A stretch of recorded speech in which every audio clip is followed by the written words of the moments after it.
I'll yap as much as I can. And also, are we gonna be watching like the interview? They can hear you, by the way. But no, I don't want to watch the interview again. Do we want to watch Giga's response that she did after the interview? How short was it? No, let me see. Also, hi chat. I don't know where Occo is, so I put a pony in Occo's place for now. Because we were talking about My Little Pony last week anyways, so... Well, just wait. As soon as Occo's not here again and Mizu has this pony model, it's going to be over for all of you. But chat, this is my pony in Ponytown. Yes, I do play Ponytown. Sue me. My little Occo. Here, I was showing Lumi chat. I actually do have a second pony that was meant to look more like my VTuber model. Is this little guy. We'll put him over here. Look at him. But I prefer my my old pony better. Oh no, you stay. Start at 0. There you go. Excuse me. Oh, so how long was this? About 26 minutes.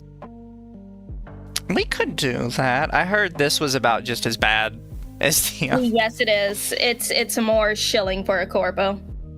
Here, so I will share screen with you so you can watch it. Oh yeah, I was hoping that wasn't gonna have to interpret via like smoke signals and stuff. I mean, we could interpret via smoke signals anyways. I think this button. Hopefully it works. Yeah, it does. Mizu Pony equals Derpy BF. Don't they not call them Derpy Hooves anymore because that was considered offensive? No, her name is still Derpy Hooves. It is. Fair. Mm-hmm. I thought they called her Ditzy now. Everybody else just calls her Derpy. I think Ditzy would be worse than Derpy. Chat, one sec. Well, it's like, even if they changed her name, then no one cares. It's like how everyone calls X Twitter still.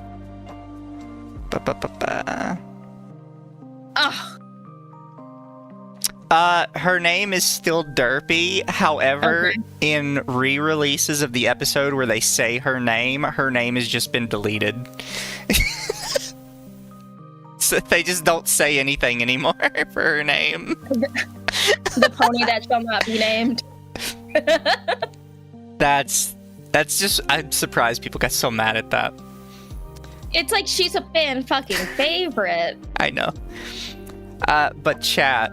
So, we already watched, like, the Giga interview on Occo's stream, and we talked about it a lot. It was the most softball of softball interviews, and it was basically not an interview at all. They just talked about how easy Giga had it growing as a VTuber.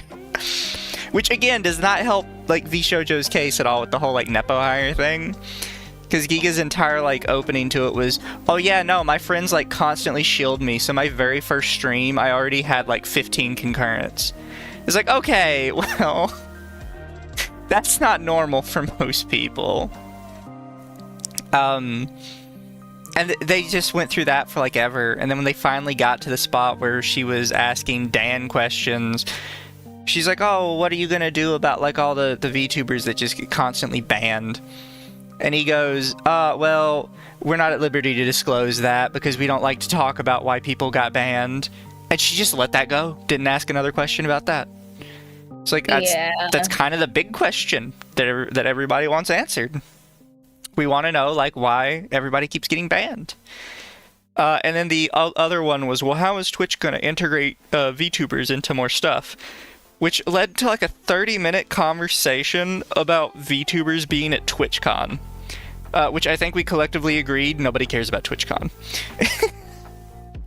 Yeah. It's like TwitchCon is just basically advertising yourself. It's not like a regular convention. It's just like, oh, hey, here's my business card. Hey, look, here's my channel. This is what I do. Yeah. She threw softballs and... Giga threw softballs to Twitch CEO and VTubers unequal treatment still has everyone just as mad. Yeah, so it's not even just that she threw softballs. She threw softballs. He fucked up the answers, and she didn't press him on it. It's like, I think all these questions were pre-screened, and I think like Dan either had what he wanted to say written down, or he like rehearsed in the mirror beforehand. I don't know. I would like to think that's not the case, just because his answers were so bad, it did not help him at all. TwitchCon is the place you go to network and get roofied. Yeah, that too. Yeah, no, that's kind of what we covered, is like, the type of people that go to TwitchCon are like a very specific subset of people. It's not everybody. Yeah. And a majority of all streamers will never go. It's just how it is. But chat, I guess let's enjoy our Giga interview. I would like to say real quick, thank you everyone for watching yesterday and for supporting and being nice yesterday from my chat. At least a lot of people responding to not to me, but like to like what staff said and everything, are being annoying about it, but also a lot of them are being constructive too. So I think it's a very 50-50, and I'm glad because I'm used to people doing nothing but on conversations like that, offering nothing constructive, nothing real, just complete. I mean, you'd know a thing or two about offering nothing constructive or nothing real. I mean, it's like, okay, sure, some complaints are like the same thing over and over again, but not everyone's complaints is just nothing. It's not just noise in the wind. It's like, no matter how small the criticism is, there's still some substance to it. Yeah, and if you do something and you end up with like a 50-50, people are fine with it, people hate it, you need to kind of understand that like you don't get like a 50-50 split like that unless you're super controversial. Mm-hmm. If when you finish something like this, you should probably have more like, 70-80% of people either on your side or not caring. If half of people are mad at you, you fucked up. Yep. We don't know where Occo was. Occo replied to me earlier, and then I think they might have fallen asleep or something. But it's okay. Occo twisted his ankle so hard he died.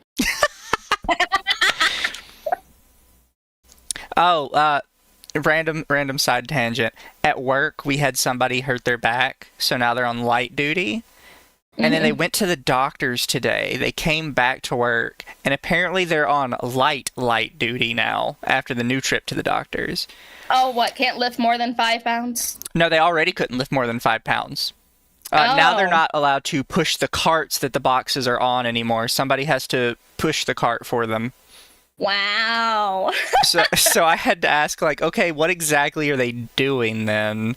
Because they can't put the boxes on the carts, and they can't push the carts. Like, what exactly is their job? Why are they still here?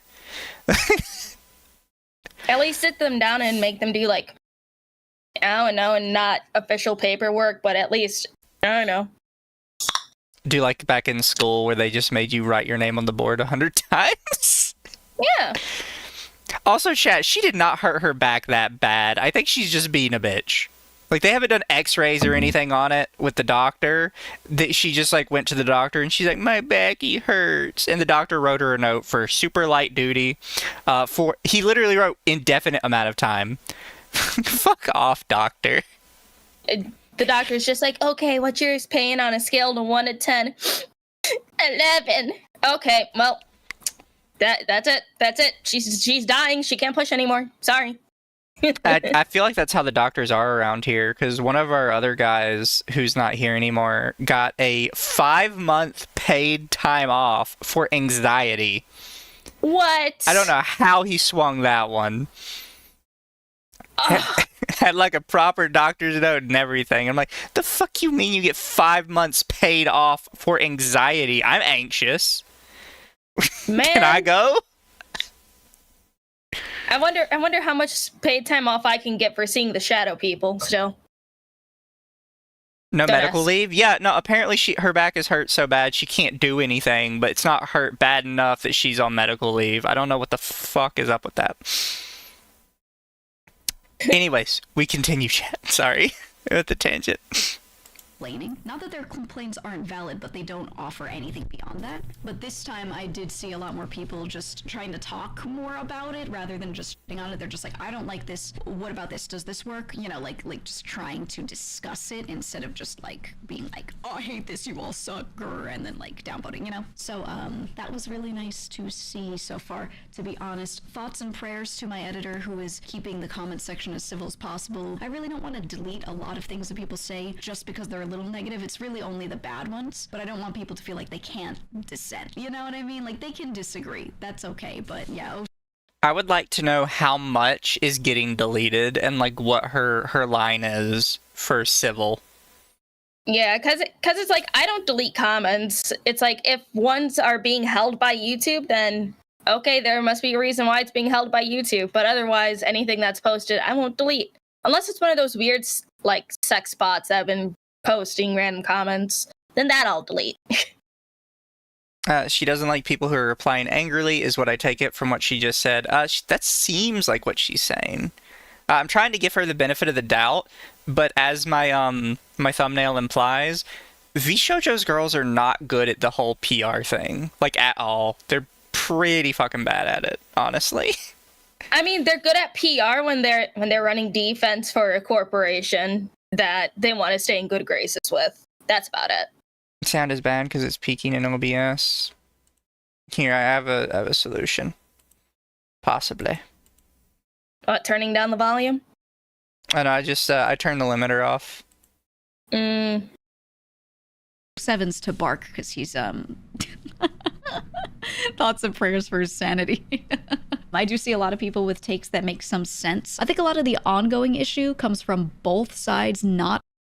All right, chat, how's that for sound? Is it better? I mean, it's probably louder for sure, but is it, like, quality-wise better? They're paid to be streamers rather than professionals. Like, I get that. I do, but still. It's like, okay, if anything, get like one of the VTuber managers or VTuber like PR people that are out there. I know that there's some out there that are part of the VTuber culture, but have like degrees for PR specifically. I know at least 3. Yeah. They could work on it better. Perfect O-face pause. Understanding each other at all still. So I'll just give a couple thoughts there. A few bullet points I want to go through. Number 1, I think until now, no one has really explained enough of Twitch's side and perspective as to why certain things are the way they are. They're a company. They have a lot of employees in it. This is a complete side point. Why is her model so stiff? Because that's just how a lot of corpo VTuber models are. Painfully stiff. I don't know. Unless... This just feels like somebody that just started VTubing and got like the cheapest rigging they could find. I don't know. They put a lot of money into Kevin, so unless she got a different rigger that's not Kevin, I don't know. It doesn't feel like Kevin. It's not Kevin's. I already know that. Her hand would be at least moving a lot more if it was. I trust that decisions are made for reasons, but we don't know those. So it's very easy for people to jump to conclusions, assume the worst, etc., as they always do. Not saying that I think everything they're doing is perfect and great, and then I agree with everything, but I think their perspective is needed to have any sort of constructive discussion ever on any of it. So hearing them talk about their policies and everything and explaining some of the difficulties, like if we do this, if we do that, this is what happens in practice. That's the kind of stuff I think we need to hear to get it and to keep trying to work towards something in the middle. Because that's the goal, right, is to work toward a compromise, not to, you know, I want this, give it to me. You want that, you can have it. You know, none of that. So that was nice to hear. I think I would like to... Okay, here's my complaint, right? Because the biggest complaint most VTubers have had is demonetization and just being outright banned for no reason. And she's like, well, we need to have like a nice happy middle ground. So there isn't a middle ground to like being banned. There is you are or aren't, and we would prefer to be not. Yeah, and it's like, I don't know if she brings this up later in the video, but at least during the interview, Dan or whoever straight up said that like when people would ask for a clear like outfit policy for VTuber models, they're like, no, we don't want to give that because then what if people do this? It's like, okay, but at least they're staying within the bounds of what is allowed on Twitch. Give us a clear overview on what we are allowed to do, what we're allowed to have on our models, and that people will follow it. And that if people are taking it a little too far, like if it's something reasonable, like, oh yeah, like you're really dancing on this line to the point where it's unacceptable, then you do something about it. But not giving us clear, like, you know, a clear picture of what we can do.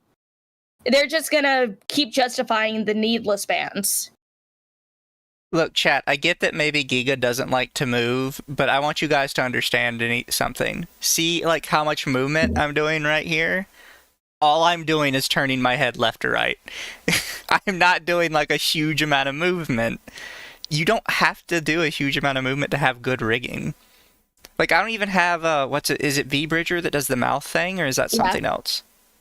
Yeah, V-Bridger gives you, like, yeah, like, look how nice my mouth is. I don't even have V-Bridger, and her mouth is just like flat open or flat closed half the time.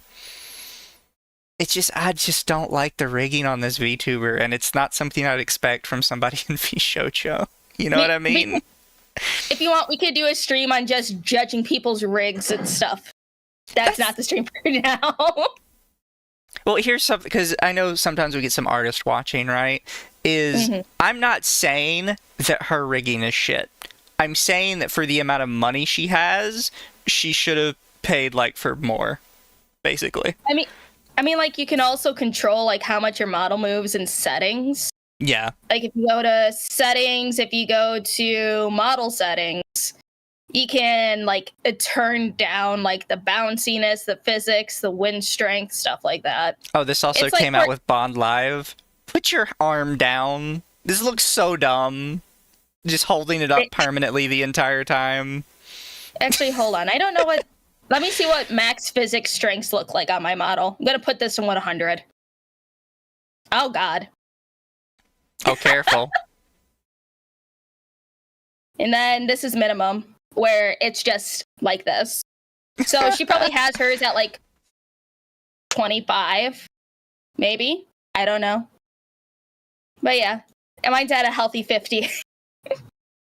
Yeah, it's just her whole thing just feels very flat to me.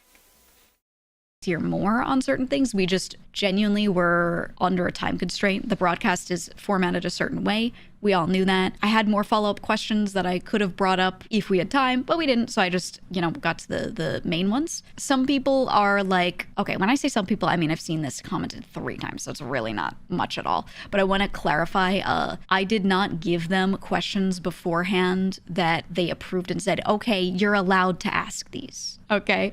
I did not. This is a side point. There's no point to her answering that. Like, she's like, oh, I only saw like 3 people mention that. First off, I know for a fact you have not seen only 3 people mention that, or you wouldn't be like so upsetty spaghetti about it. But that's a question. It doesn't matter if you answer it or not. Because the fact of the matter is, the assumption when somebody asks that is that you are being dishonest. So they're not going to believe you if you say that you're not being dishonest. It's like you go up to somebody and say, I think you're a liar. And they're just like, well, trust me, I'm not a liar. Yeah, that doesn't work. It literally just, it doesn't make sense for it to work. So either people are already on your side and they didn't assume that to start with, or you adding a clarification isn't going to fix anything. Just don't answer that question. It's a dumb question. Get a script from them. I did not get told that I wasn't allowed to say anything or ask anything or use a certain tone or anything like that. Everything I said was purely just me and what I wanted to sit there and say. Okay. And Dan bringing up the topic on his own was unexpected. I didn't think he was going to do that, and I was prepared to ask that myself, and he just did it. And I was like, oh, okay, cool. So here's what I think based off of what I see people responding with, some of the constructive thoughts, whatever. I think everyone's focused on the wrong thing. And the reason why these conversations don't go in any direction that makes anything happen is because everyone on both sides, their focus is wrong. I think from the creator side and the viewer side, at least in the framing of VTubers and everything, everyone seems to think that this problem is a VTuber thing, right? That VTubers are disproportionately moderated unfairly. They're getting banned for a lot longer than a non-VTuber would be be for the same thing, etc., etc. And I want to say I don't. They do get banned longer than most IRL streamers. It's like Mother V3 got banned for a month. Yeah. Fucking, how long did Shondo get banned for? Shondo regularly gets banned for like months, and sometimes it doesn't even make sense what she got banned for. It's just like, and then there's IRL streamers that do like, you know, almost nudity or like a lot of very questionable outfits or doing. I think like 3 days. Yeah, 3 days or sometimes 24 hours if they bitch enough, or even a couple hours if they really bitch a lot.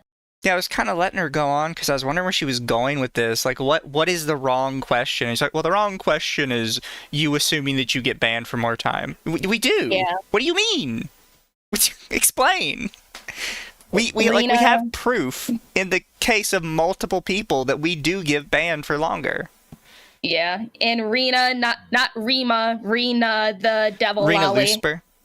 Yeah, Rena Lusper got banned for 3 weeks after she got, match reported by a one VTuber I don't remember and that other drama tuber. Yeah. And their bans, yeah. Like, we get, quote, first-time bans, and our first-time ban is, like, a month long.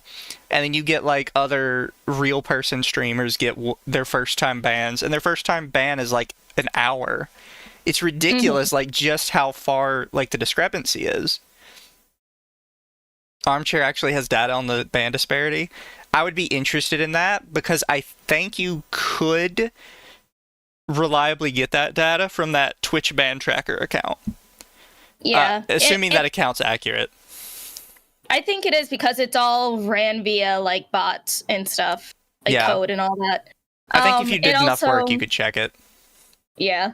And also, like, it's like fucking pre-shilling for Armchair. His probably gonna be about 9 to 10 hour stream for all of this is gonna be tomorrow, so that'll be a fun watch. But yeah, I was waiting to see where she was going with this, because like, what question should we be asking then, in your opinion? Think that is true. When I did some research last night and I was looking over what is going on, different types of bans that people have gotten for different things. I just went through the list as best I could. I think that is not true. I think everyone has this issue. Okay, it's not a VTuber thing. This is an issue that Twitch has always had for a lot of streamers. It's not a VTuber thing. Twitch does not hate VTubers. I don't think their moderation staff are sitting there and disproportionately trying to moderate VTubers differently. I think what it is that there are a lot of staff members who are on this thing and they all moderate differently, so everyone's affected by it. You know what I'm saying? So I think the problem is a lot of people. Hun, we have had VTubers get banned an hour before their debut stream. I don't know what you're talking about. Oh, I don't think it's disproportionate against VTubers. People have gotten banned before streaming. It's insane. And also the fact that she's like, oh, each moderator like has their, like, not obviously not saying what she said verbatim, but basically her saying that each moderator has their own guidelines that they have. No, not everyone should be like, oh, do you feel like this person should be banned? No, there should be a clear-cut guideline of what they should follow. Like how fucking telemarketers are like, oh yeah, we operate off of a script. No, it needs to be, what exactly are the guidelines? What are the fucking rules? It needs to go off of that, not how you fucking feel. That's probably why a bunch of lollytubers get fucking banned more often than not. Ugh. It's honestly insane to hear her say this when during the interview with Dan Clancy, she says, well, why do VR chatters get away with it? And he's like, well, it's completely different for them. Like, he told you to your face that the treatment is different. What do you mean it's not different? I don't, like, how did you walk away from that conversation with him telling you explicitly to your own ears, yeah, by the way, we actually do treat VTubers completely differently from real life streamers and even from VR chatters? Yeah. Are you nuts? Also, which VTubers got banned without ever streaming? Mythos' new generation, the male generation. I thought they just got demonetized. No, all three of them got their accounts banned, like, a handful of hours before their generation debut. That's fair. The one I was thinking about was there was a girl whose model possibly violated the clothing rules. And apparently before her debut stream, somebody saw her tweet with like the full picture of the model, and they banned her Twitch account based on that tweet with the assumption she was inevitably going to stream with that model, and then they would have banned her anyways. Wasn't there also an Niji Sanji talent, was it Scarlet or whatever her name is, that had a Twitch account and got banned even though she never actually streamed on it? I'm unsure on that one, but that sounds like something that would happen to them. Yeah. Like, I'm sorry I can't give you the specifics, chat, because it's been a hot minute, but they really did. They had like a girl who they saw her tweet about her new model, and they banned her based on the tweet. And I believe the Twitch mod that did it even came forward and admitted that he had done it because of that. And his reasoning was, well, we would have banned you anyways. Yeah, there's also Little Knee that got banned because of her outfit. It's wild. And it does, like, all this doesn't even matter. He told her to her face during that interview that, yeah, we do treat them differently. Like, what do you mean, dude? Focus on when it happens to a VTuber, they go, oh, it's disproportionate to VTubers. So then staff thinks that that's the issue. They look into it and they go, it's not, though. They don't say, like, this is a general problem, but they're like, hey, you know, to answer that point specifically, this is not disproportionate to like a specific group. And they're right about that. And then everyone else takes that. Is her chat in emote only mode? What's going on over here? Have you noticed this? Yeah, it's probably emote only because she knows that people would probably be talking a lot. That's weird. What a baby. That as them saying it's not an issue at all, which I don't think they're stating. I think they should expand on that more. But, you know, they're not explicitly saying this isn't an issue. They're just saying, hey, this isn't like a VTuber only thing. So when Dan got up there and was like, you know, the standards we hold you guys to are the same, I believe that. I think between groups, yeah, it looks like there's a couple that come in. But it's still like a whole bunch of just these little emotes. Unless it's a mod. I don't know. Possibly, yeah, because mods would get around it. Standards are the same. The problem is still just that the moderation's inconsistent in general and everyone's affected by it. That's my thought there. So I think the more we sit there and we complain and say Twitch hates VTubers and they, you know, they do this, they do that, it's disproportionate toward them, etc., it's unfair, I think that takes the spotlight off of the real discussion. And I think what it does is it actually slows progress to fixing this issue, personally. I think people try to keep focusing on, ooh, VTubers, Why? and then staff are like focused on saying, hey, it's actually not, it's not, it's not. And then we're wasting our time instead of going, what about the generalized problem of... Okay, so I'm going to tell you right now, Giga, here's exactly why you're wrong. They're still just not solving the problem. If it takes so much time for you to tell people, actually, it's more of a generalized problem with our entire organization, it's not just exclusively to you, why are you wasting your time telling me that? Like, what do you mean? What's slowing progress for them to tell you it's a generalized problem and not exclusively to you? Okay, we're still calling out a problem, and we are still, like, one facet of the problem, right? Imagine you take your car into, a mechanic, and one of your tires is flat. And you're like, okay, man, I've got a flat tire, I need you to fix it. And he comes back to you and says, actually, there's all these other problems with your engine, too. I'm like, okay, man, I understand that, but my car has a flat tire. I need you to fix it. Well, I can't get around to fixing your flat tire because, like, you have all these other problems in your engine, and I don't want to deal with that till I deal with this. It's like, no, they're separate problems. You can fix my problem without having to address the other one. We can address the other one later. And it's like, the thing is, Twitch doesn't ever address anything.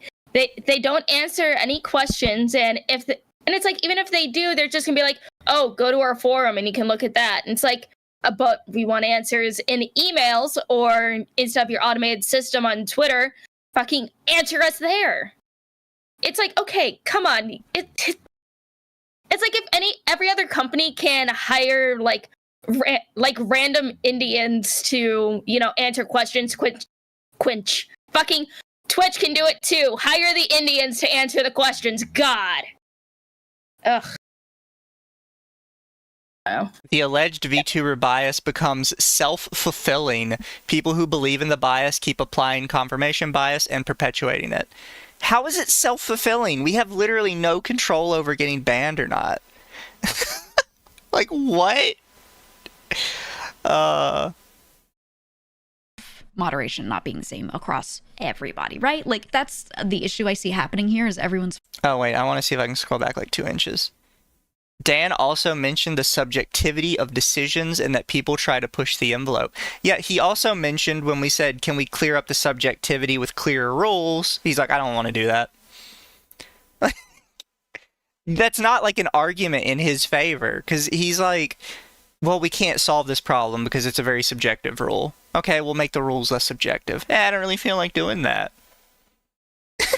It's like, this is so dumb, and they don't realize it. They don't call them on it. That's why she was not a person to do this interview, because a lot of corpos have this like mindset of, well, management told me it's this way, so it is this way. No, you have to push back. Like, management will tell you whatever they need to get you to shut up and do what they want you to do. And also, it's like, I wish they would have chose someone who wasn't a corpo VTuber, even if it was another corpo VTuber, if it wasn't somebody from VShojo. Because it's like, I've said this before on the other stream, I said it before other places, but Twitch and VShojo has a little too much of an incestuous relationship to, have anything of substance come out genuinely. They should have had like a lot, like, Shy Lily, who really wanted to do the interview with Dan. She would have been perfect. She's large enough to be able to handle herself and not get any large pushback from Twitch to, like, have a lot of money being taken away from her because, like, because if she would have gotten banned after that interview for no reason, people would have fucking went to war. Oh, yeah. Across everybody, right? Like, that's the issue I see happening here is everyone's focusing on the wrong thing and wasting time and energy and words on the wrong thing. And then it makes the people on the other side, on the Twitch side, also waste their time and energy disproving that point because that point wasn't the point. You know what I mean? Does that make sense? I think it just keeps us from progressing, is what I'm saying. They should have very clear internal guidelines if they don't share them. Yeah, I know some people are demanding that their guidelines all get shared. I get why they've said maybe they shouldn't, and coming from corporate background, I completely get it and I actually agree. I know everyone might not, but I've experienced other situations where... Yeah, no, nobody's going to agree with you on this. There is zero valid reason to not share the guidelines. No, I don't understand like where she's coming from with this. People are asking for what the rules are so they don't break them. Well, I don't want to share the rules. Like, and his reasoning is dumb too. He's like, well, people are going to push the envelope if we share the rules. They already do that. When you give people vague guidelines, they're going to actively push the envelope so they can figure out where the line is. You're not like fixing this problem. People that push the envelope are always going to exist. In fact, you make it a requirement to push the envelope when you refuse to give us the line. Because we need to figure out where it is. It's like, well, I come from a corporate background, so I understand why they don't want to tell people what the rules are. Shut up. It doesn't even make sense logically. It's like, that just makes me think that the interview is even less genuine, because it's like, I won't trust another corporate shill to shill for another corporate. Well, to not shill for another like corporation and shit. Yeah. It's like, oh yeah, I got a corporal background, so I know how this stuff works. It's like, okay, so you also know how to run defense to make people be a little more less mad. No, I don't trust you. Kirsch talked to a Twitch staff some time ago, and the guy basically said he couldn't tell her where the line is because it would only incentivize people to just get as close as possible. But that's what I mean. Like, people are going to try and get as close as possible regardless. It's just when you don't have a line, it gives people that aren't bad actors an excuse to also get as close as possible. Hey, Azahara, if you have the link to that clip, do you want to DM it to me? We can watch it after this Giga video. Yeah. Less is more. I think staff need that wiggle room because there is subjectivity always in this, because when you're moderating someone, it's not always about where they drew a specific line. It's about their intent behind things as well, etc., right? But I will tell you, this is another complaint I have. No staff doesn't need that subjectivity. In fact, when Twitch is because people think of Twitch as like, this is just a platform that has like videos on it, and occasionally will like remove certain videos we don't like. Behind each stream is a person, and some people make all of their money through Twitch. That is their livelihood. When you are dealing with people's livelihoods, you can't suddenly be like, oh, well, we need to be like super subjective so we can just remove people however we want. Like, no, because people's money and livelihood is on the line. They need a strict guideline for what they're supposed to do. Like, and she's like, well, I'm in corporate. Well, anybody that's worked a regular job knows that, like, when you are in the job, your corporate gives you a list of guidelines that are typically pretty strict. And they'll even give, like, tons of examples of how it works. That's what Twitch has to do for people that are, like, if nothing else, affiliates and partners have to be given a clear guideline. Because they are actively making money on the platform now. That's just my thought. I really think both YouTube and Twitch need to like get beaned for having basically millions of contractors and then refusing to give them any like rights. That being said, yeah, they need strong internal guidelines, and we don't know what those are. And what we see on the outside makes it look like they don't have that. What we can see in front of us makes us think they don't have that. So we have no reason to think that they do, right? So that needs to be shored up for whatever reason. Why doesn't it look this way? If you actually do have them, why isn't it enforced right? Do people need better training? Like what, they don't have to tell us every specific thing, but we need this assurance and then a follow through, a visible consistency afterward to see that whatever they said they were doing internally is actually happening, right? If you've experienced that sort of thing firsthand, you'll understand. You'll understand. You don't need to divulge everything. So that's my opinion. But yeah, so I think the broader issue is there. I think the points that they made while we were talking. Oh wait, I'm gonna scoot back because I think I saw somebody in chat. Here we go. Yeah, this person. They don't want line huggers, but what we have now is line huggers getting banned not knowing they're over the line. Exactly. That's the problem you get when you refuse to give people a line. People don't even know they're breaking the rules. And it's like another thing she keeps talking about, like, oh, Twitch doesn't have to say this. Oh, there's a reason why they don't want to share. That's just like, okay, no. There's a difference between guidelines and rules and corporate secrets. The guidelines and rules should not be a corporate secret. It's not like. Why are they worried about, oh, this other streaming service could take our rules and guidelines? It's like, no. If anything, Kick has better rules and guidelines than Twitch does. Yeah, like, I don't understand like why she thinks this needs to be like a corporate secret. Not everything that a corporation does is a corporate secret, Giga. I don't know like who told you this, but you sound like an idiot when you're like, oh, they need to keep all this stuff super private and contained. Why? And she's trying to use, like, her experience and whatever she used to do as, like, an example. Because she's like, well, if you were in corporate, you'd agree with me. Like, no, I wouldn't. I used to work with social security numbers and shit. And I don't agree with you on, like, oh, all this stuff needs to be private. I worked in a business where I could have been, like, arrested if I told people, like, any of the information that came across my desk. Yeah. And Armchair said talent freedom has probably conditioned her to expect that Twitch's regulations are normal for content creators. Yeah, probably. Ugh, it's so dumb. I think the broader issue is there. I think the points that they made while we were talking all made sense. The issue is, like I'm saying, we need to see evidence of that happening. I think there are times where they do moderate people really fairly, and then there are times where they don't, and it's just always been like that. Plain. This is a side point. Have you noticed how many jump cuts they're doing? Like, literally every time she finishes a sentence, they immediately jump cut to the next sentence, like, super quickly. I'm only noticing because her little fires up here keep randomly changing, like, direction.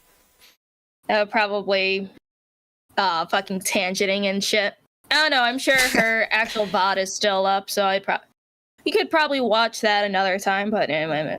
They just jump cut way too much. And simple. Yeah. So that needs to get better consistently. I don't expect perfection immediately, but if we can see on average it happens less, okay, and they need to do whatever they need to do internally to make sure that happens. They can say anything. They could talk for hours on end, but the only thing that will get people to stop complaining and to stop feeling slighted is by them fixing the issue, right? Plain and simple. What they did do is they did talk about things like their perspective on what makes moderation difficult or hard, or certain solutions people say they want not actually work functionally, not work in reality. That was nice to hear, and I think they should do that more, okay? It shouldn't end here. That's kind of why, I didn't... Okay, here, Giga. Nobody gives a shit about their perspective. Because at the end of the day, if I get banned, I lose money. They don't lose anything. Clancy will have a job tomorrow no matter how many people he bans. Like that's something she does not understand, is for people that are on the other side of those bans, there is no like, oh, let's just be nice and hunky-dory and give them a chance to show their perspective. I don't want to hear their perspective if I'm banned. I want to be unbanned and I want my money back. Yeah, and it's just like, what was I gonna say? Brain, please wake up. This is why people need to start multi-streaming if they are only streaming on Twitch. Because it's like, I still find it so stupid that it's under Twitch's TOS that you can't have like multiple platforms chats up on your screen. They're like, nope, has to be only ours or you're going to be banned. I think that's one reason why a lot of people don't multi-stream from Twitch, is because they're basically in a chokehold on where they want to show like all the chat for everyone to see, but then they could get banned for that. Or like, I don't know, a lot of people have a feeling that they cannot leave Twitch no matter what, and I think they're taking advantage of that. Because they know a lot of people are stubborn, they won't multi-stream, and they will stay there no matter how bad the platform is. She doesn't get it. And it's because she's corporate that she just doesn't get it. Come in and like attack or anything like that. I want those discussions to keep happening, and the only way to do that is for me to be nice about it and have a discussion and not just come in and like mow them down, right? I wonder, to myself, like, oh, if I had said more, pushed more on this or been more aggressive on this, would that have been better? And I think the answer is absolutely not. As I thought about it, I was like, no, because I don't see a world in which I could get in there and start accusing things and really like which pushing. Means that police officer from Freakazoid telling people to cut. Okay, so here's why you're again wrong, Giga. You were up on their big platform. If you came in with the hard-hitting questions and they just removed you and refused to answer, that would have looked so bad on them, and that would have been wildly public, right? Like, that's the reality of it, is either you're big enough that they have to answer to you, or they say it to the public, and now they've incensed the public, and they have to do something for the public. Right. Yeah, she has like this mentality of like, well, we need to do something that's good for both us and the Twitch team. Like, no, we don't have to do something good for them. They're supposed to be here for us. Yeah, and it's like, she could have asked a lot more questions if they did not focus on, oh, how can we involve the VTubers in TwitchCon? It's like, okay, the VTubers that go to TwitchCon, besides Iron Mouse, who can't leave her house, the majority of the VTubers that go there IRL. They're not confined to their screen. They are going there physically and possibly getting roofied or getting too drunk on their meds, but, whatever. I still got to make that PSA for con season. It out. Exactly. But I think, again, I don't see any world where me going in and just airing them out would get us any closer to being listened to and being met in the middle. I don't think it would lead to them wanting to talk more about their side, because they would feel like no matter what they say, no one's going to listen. So they would say less, right? So my goal is to go the like nice corpo route, build rapport, let them know that they can say these things to me, and I won't start yelling at them or getting aggressive or whatever. I will simply ask questions, right? That is it. I think that's the way, because, No, Giga, they went with you because Twitch and VShojo have a very buddy-buddy relationship. They know you won't say anything out of line because you will get in trouble by Gunrun and by anyone else. You are the safe option. You are not the ideal option for everyone. You are the safe one for Twitch. The ideal one for everyone who is a streamer and not like, oh, but how will the corpo feel? Would have been Shy Lily. Yeah. Also, chat mentions that people have been nice to Twitch in the past and they were stonewalled anyways. That's exactly it. Like, she's like, oh, I have to be nice to them so they don't stonewall me. They did stonewall you, and you didn't do anything about it. That's why your method doesn't work. Being nice does not work. They need to know that they have a genuine chance of losing their viewer base. That they are going to get genuine backlash that is going to upset their advertisers, and their advertisers are not going to want to be there anymore. And also, it's like the only people who ever get help by like the masses to get unbanned are partnered streamers. God forbid an affiliate or a smaller VTuber gets banned on Twitch, they will never see their platform again if it's like a indefinite ban for a stupid reason. Yeah. Like, she just doesn't make any sense. She's like, I have to be nice, because then that way they'll do it. No, they're not. They didn't.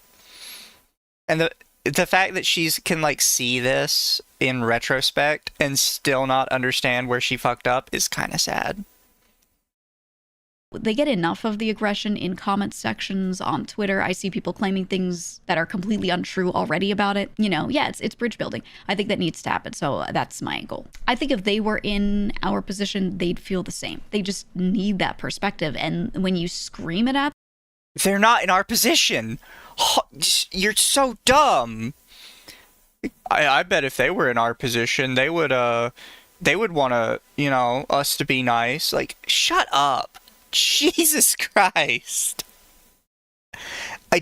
She makes me mad. I see why this made people mad. Because, chat, full disclosure, I had not actually watched this yet. I just knew people were upset about her response. Yeah, I see why. You sound like a twat waffle. Genuinely. She's so dumb. Guys, we have to be nice to the corporation, because if the corporation was in our shoes, they'd be nice. Asshole. them and you give half truths, why would they listen? So my goal is to just, do it with tact, exactly.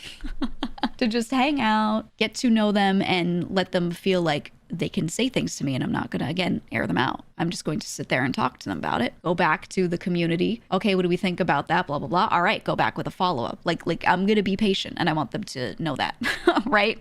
Being able to get a human response to a ban would be a start. Well, I don't think they can, I talked about this yesterday, I don't think they can do that at scale. I think a lot of things people ask.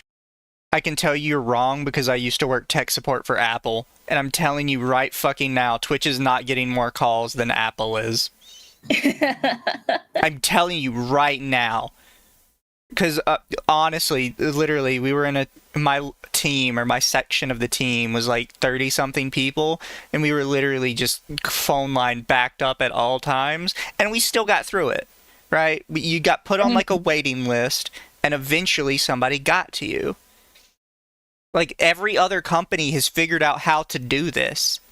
Yeah, sometimes, like, we all complain about it, right? We're like, I have to sit in the waiting room for like 30 minutes to talk to a real person. When you're that's with people that just want their computer fixed or their cell phone working better. You're telling me that people would not do that when Twitch is literally their livelihood? They wouldn't sit in like a 1-hour wait to talk to a real person to get it fixed? No, they would. 1,000% they would. You could have even a smaller team than like almost anywhere else, and you'd have streamers like sitting in 2-hour-long waits to talk to you, and they would do it just so they could talk to a real person. There is no excuse Twitch can't do this. Like, it's such a dumb thing she said. For are things that make sense if it were a smaller community, but Twitch has grown in number of users, especially during COVID era, by a lot.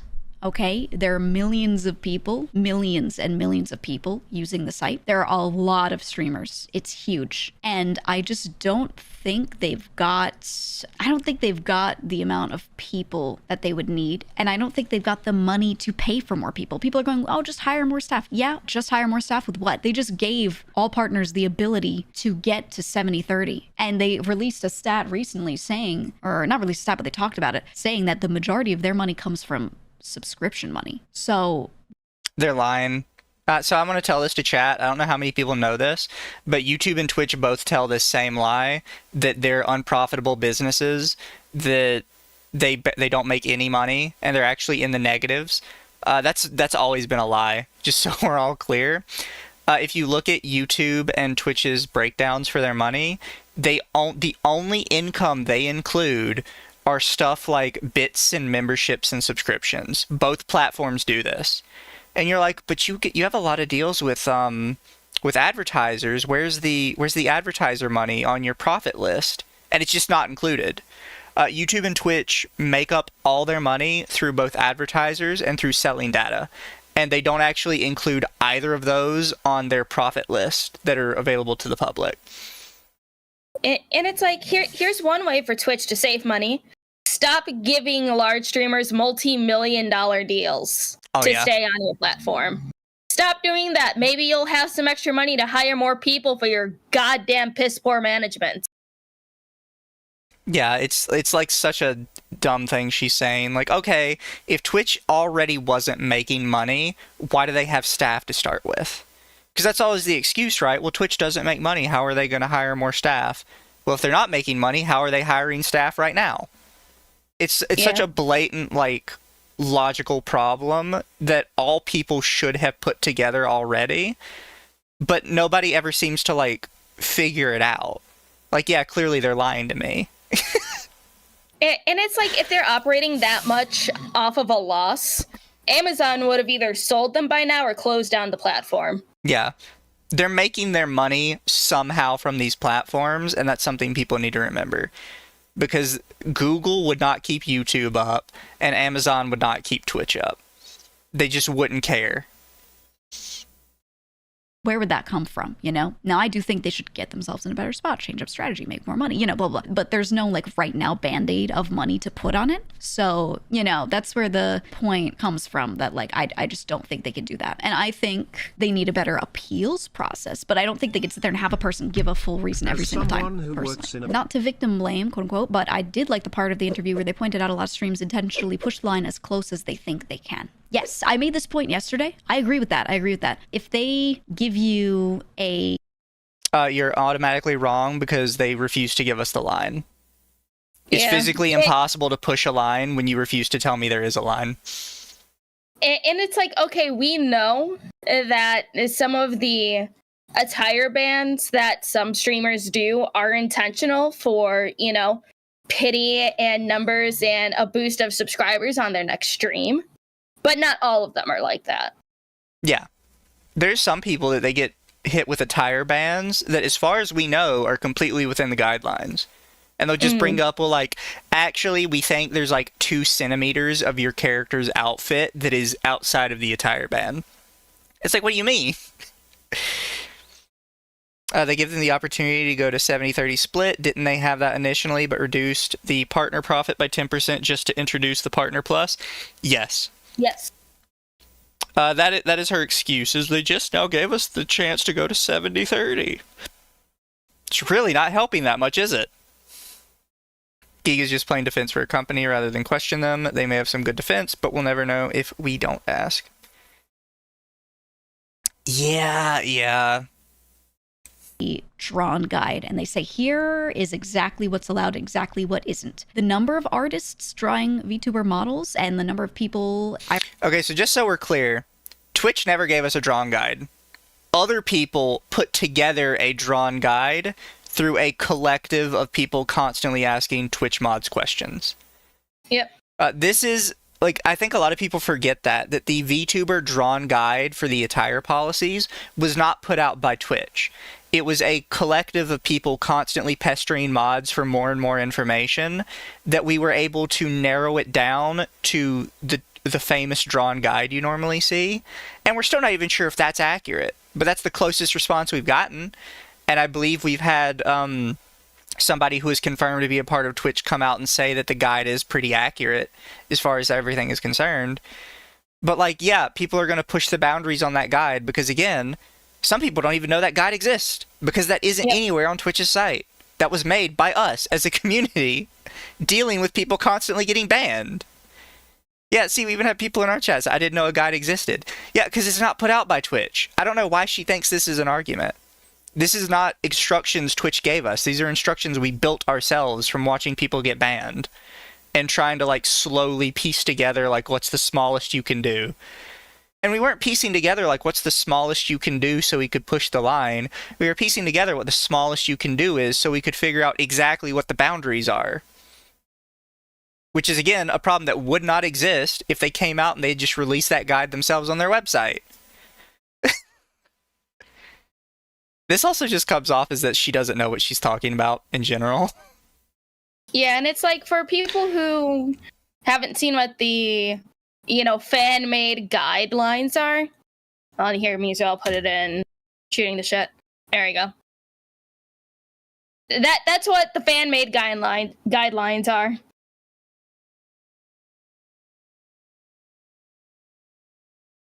Yep, chat. So this is what we came up with as a community based on, like, they showed this. These are all that's, like, actually in the Twitch rules, or these little highlighted sections.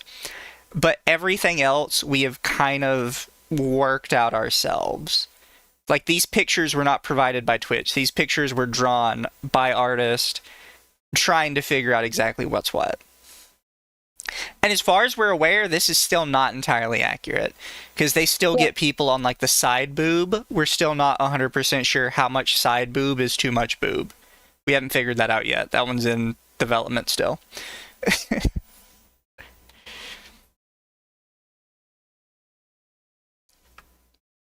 IRL streamers putting on outfits, whatever, that will exactly do it up to the line is going to be huge. And whenever you draw a line, there's always a good number of people that try to use semantics and push it over. Or you have two options. Either you draw the line way further back than you want to draw it, or you stay intentionally a bit vague. There's some gray area. Why is the option not just ban people that get to the line?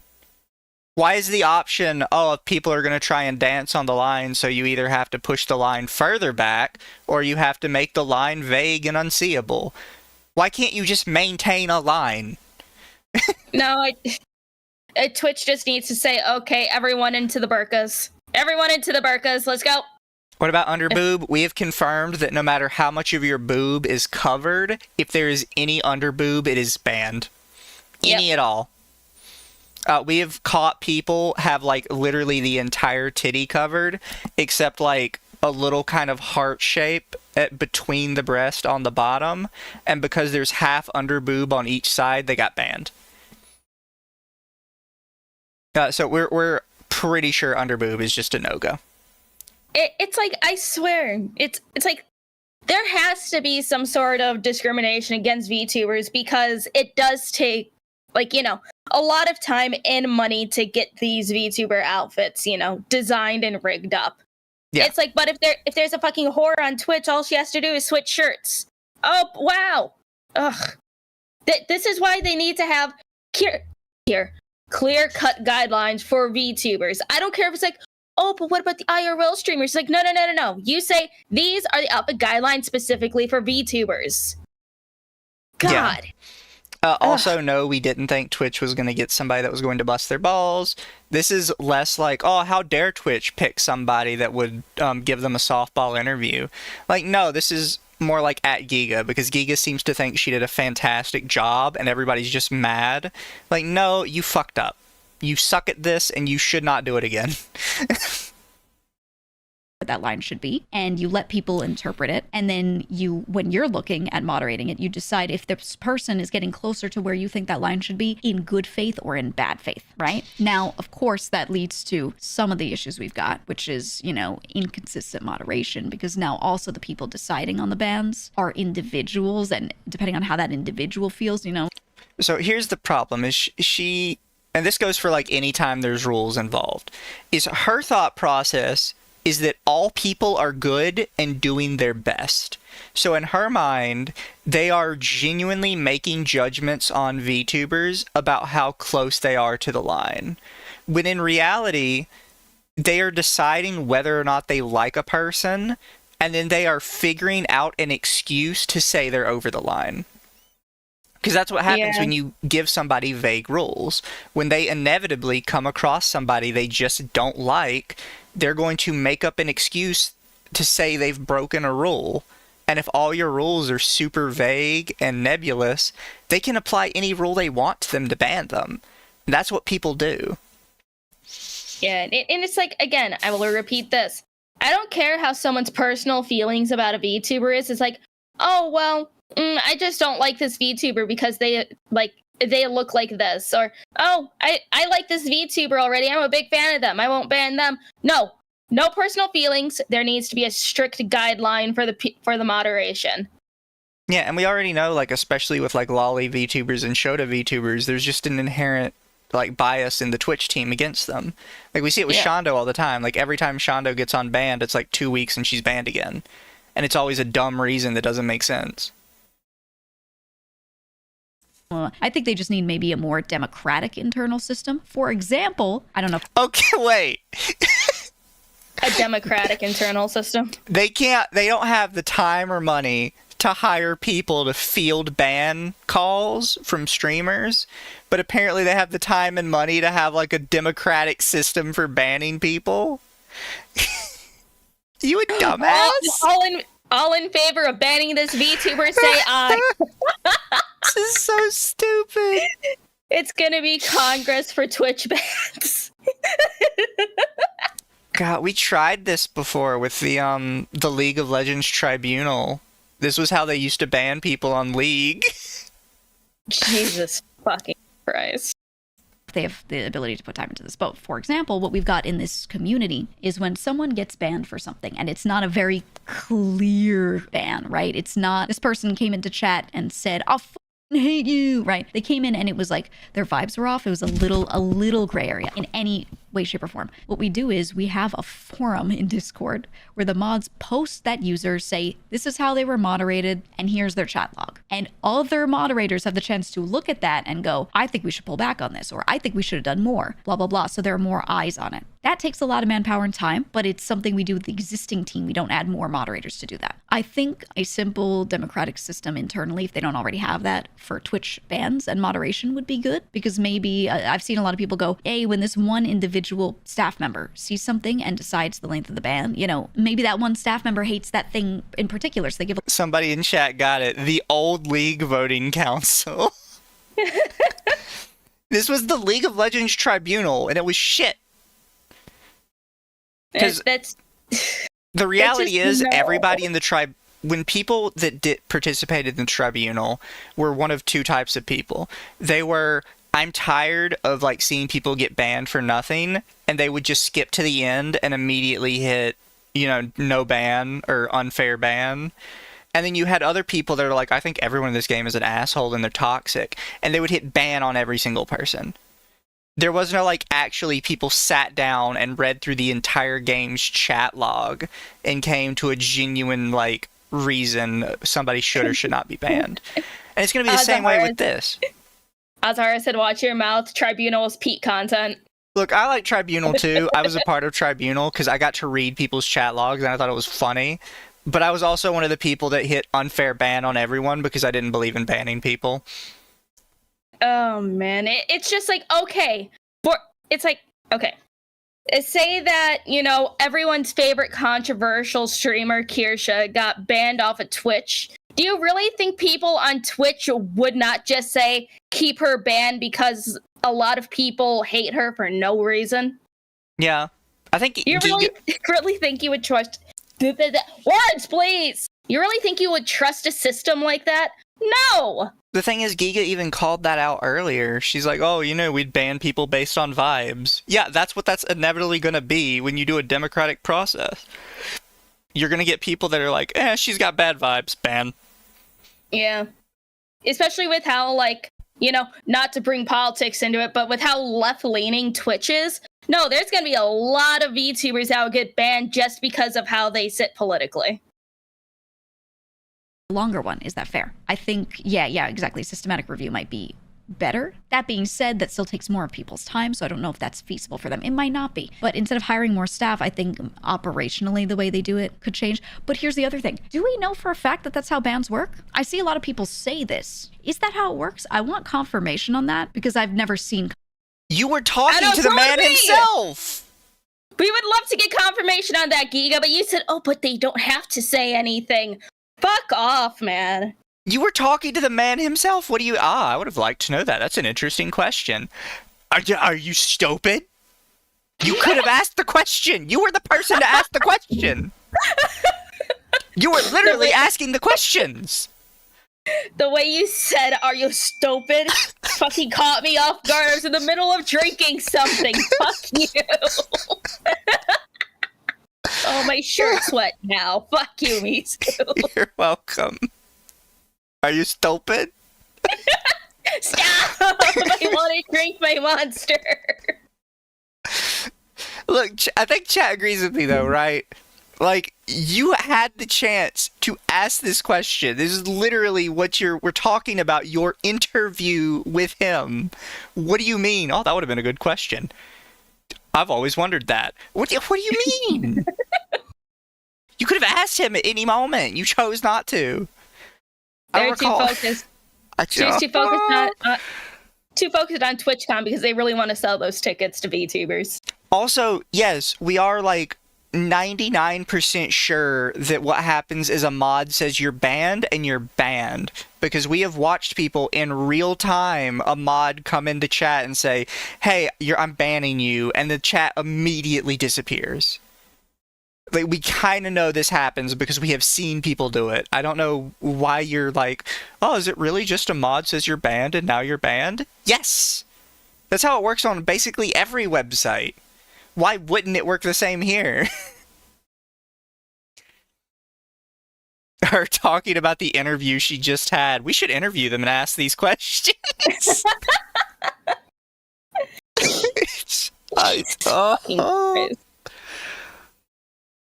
There is a reason why U.S. legal precedent has a history of striking down laws as void for vagueness. Exactly. Like, even in real law, if a law is too vague, they'll intentionally just strike it out completely. Like, no, we need, like, specific guidelines for this. Confirmation on that. Maybe it exists and I haven't seen it, but the way people talk about it, they always talk about that like that is a confirmed fact. But I don't know that we know that that's how it works at all. I have no idea what their operations are. Byte says most initial reports are reviewed by outsourced contractors. Then appeals are usually reviewed in-house. Right, so maybe the contractors need to always have an in-house person with visibility on it. Maybe that's the problem. Maybe the problem is simply that when they outsource a contractor, they don't train them well enough, right? Maybe the training. I like this person in the corner here. Source, I made it up. Like, yeah, you're taking this message as if it's 100% gospel, but all the people that have told you the mods just click ban, you're like, oh, I keep hearing people say that, but I don't believe that's true. But one random chatter tells you this, and you're like, oh yeah, that's how it works. And it's okay. It's like, I get why they would want to outsource, like, moderation to probably cheap Indian labor. But come on. It's like all the moderation should be in-house. Not like, oh yeah, I trust, like, this person right here to handle the moderation of, like, this many channels. Yeah. It's like, no. It's like, have it be in-house. Stop giving people a bunch of, millions and millions of dollars of contracts and hire more people for better moderation. You'll have more good faith and more people staying on Twitch than leaving, and then you'll get more money. But no. Ugh. Needs to change, etc., etc. Also, Byte is former staff, for anyone wondering. The person who said that. Outsourced workers are not paid enough to care and understand. You don't know what outsource means. Outsource means anyone who is hired by contract and not a W-2 employee. Wait, it could be paid. Rewind, I think, 15 seconds? You mean where she said he's a former employee? Yeah, like the person who said that was a former employee? Yeah, she says the guy who said that was a former employee. And now she's saying that outsource doesn't necessarily mean out. It just means like yes, technically that is what outsourced means. However, if you are a business the size of Twitch and you are outsourcing work, you are hiring a completely separate company. You are not hiring like an army of tiny contractors, because that's just stupid and that's going to end up costing you more money. You are going to hire an outside business that specializes in looking over data. Again, I worked for Apple, and I technically worked for a outsourced branch for Apple. Apple actually outsources for their tech department, I think like 4 or 5 different companies of different types. Like that's just how it works. We would typically be given like actual like documentation from Apple themselves for our company to do our job, but that's when you have a company of that size, that is what outsourcing means. She's technically correct that yes, it could be an army of small contractors, but that would be exceptionally stupid on Twitch's part.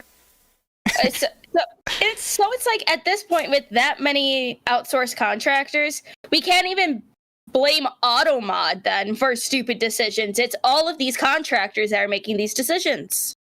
Yeah.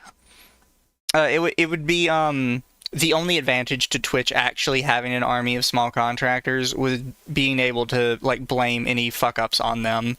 Like, oh well, we have like 1 billion tiny contractors, we don't really know what they're doing, so like that's dumb. Enough, actually. There were many times in my former work where we outsourced workers and it just meant it wasn't someone who was already W-2'd. We hired them on a contract basis. That could mean anything. Yes, you would, if you needed like one guy to do one thing, you would outsource to like a random contractor. That is correct.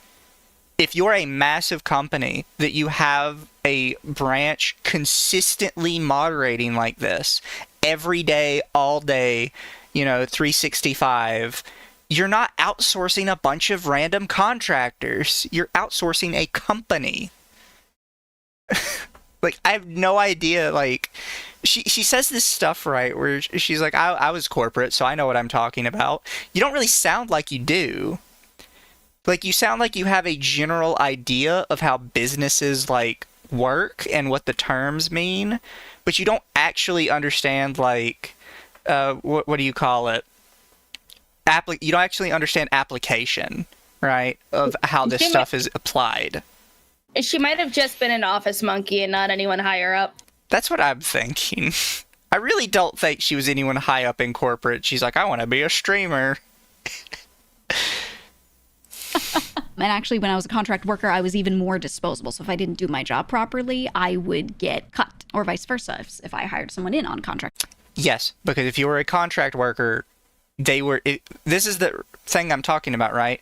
If you hire an army of small contract workers, when stuff is going wrong, you don't know who to blame.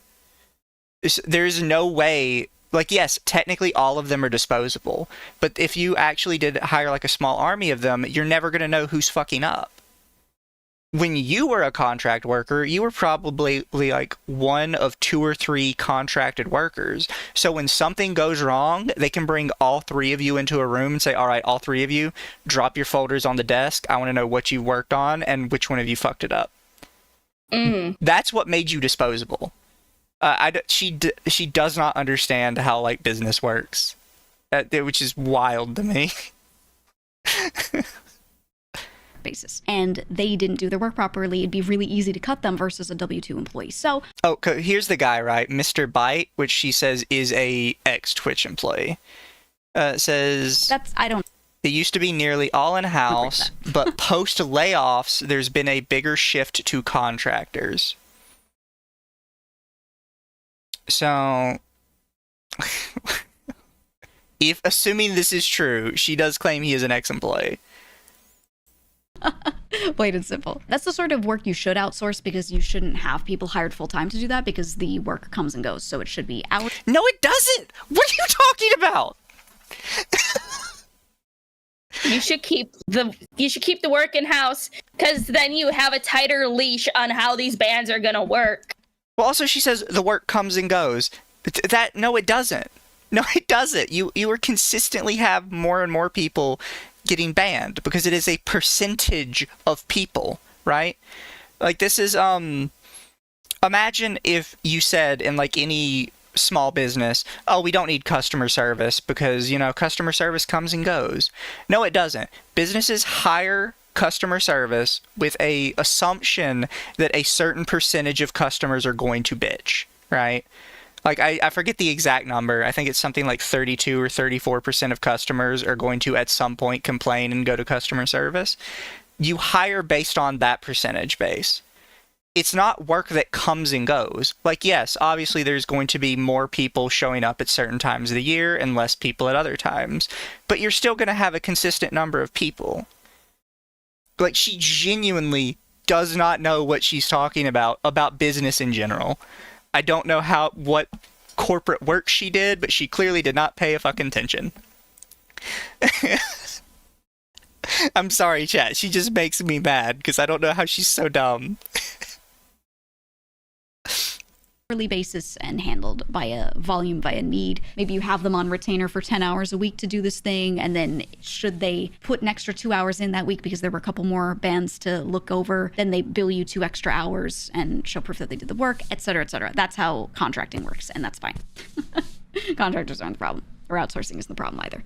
I think it's really just something where the training maybe is needed, or the operations of who's overseeing that, how it's being overseen. Maybe that should be adjusted somehow. But again, I don't know enough about their internal operations to be able to say, like, for sure, they should do this, they should do that. In my mind, it's like, okay, what if these outsourced contractors and stuff are like, you know, the tech people from cell phone companies that it's like you get paid X amount of money if you sell this many cell phones. What if they get paid X amount of money for the amount of bands that they do? I could see that happening, especially since you It wouldn't are be operating bands, it would be resolutions, right? Possibly. Well, because that was the same way with us in tech support. We would be judged on our number of resolutions per day. So it would encourage them to skim the paper, right? Yeah.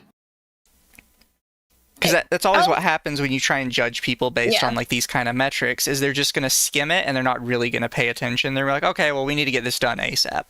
And it's like, who knows? Maybe a ban would be under the term of resolution because it's like, oh yeah, this was taken care of. Yeah. So it's like, who fucking knows? They could probably just be like, oh, I don't like how that VTuber looks, ban. I don't like how they look, ban. Who knows? Because it's especially with under contractor work, it's like you're not guaranteed like your pay for X amount of work or everything. Fucking words, please.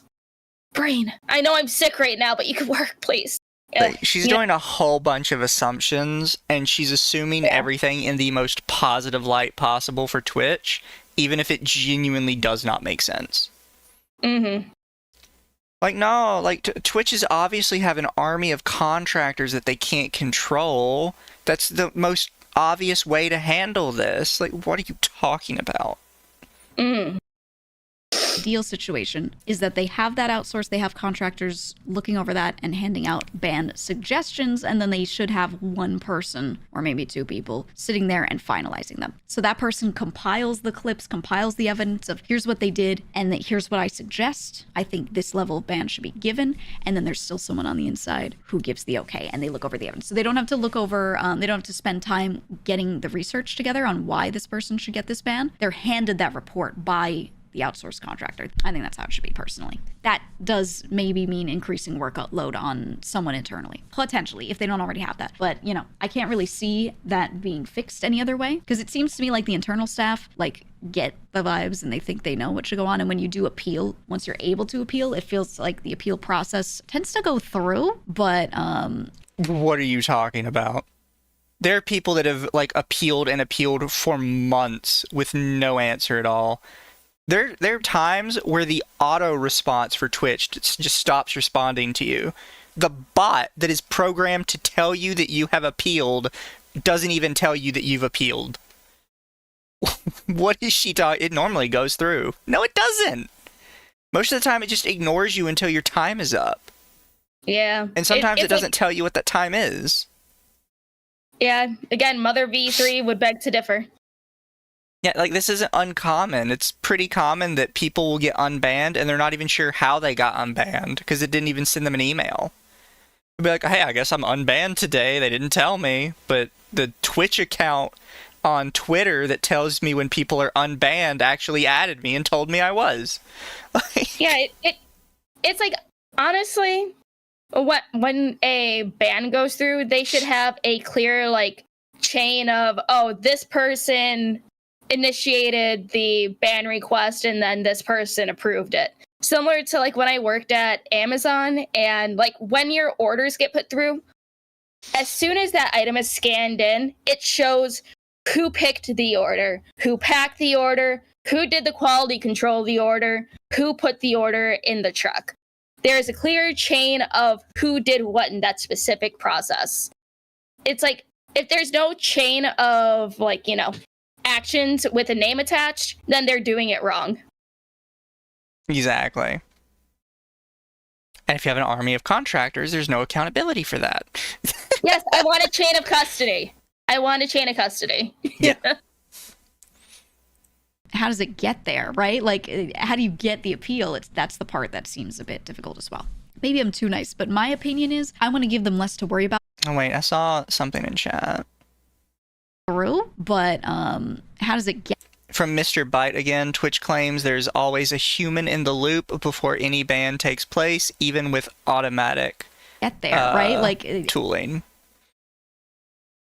This is the guy that is supposedly a member of Twitch staff.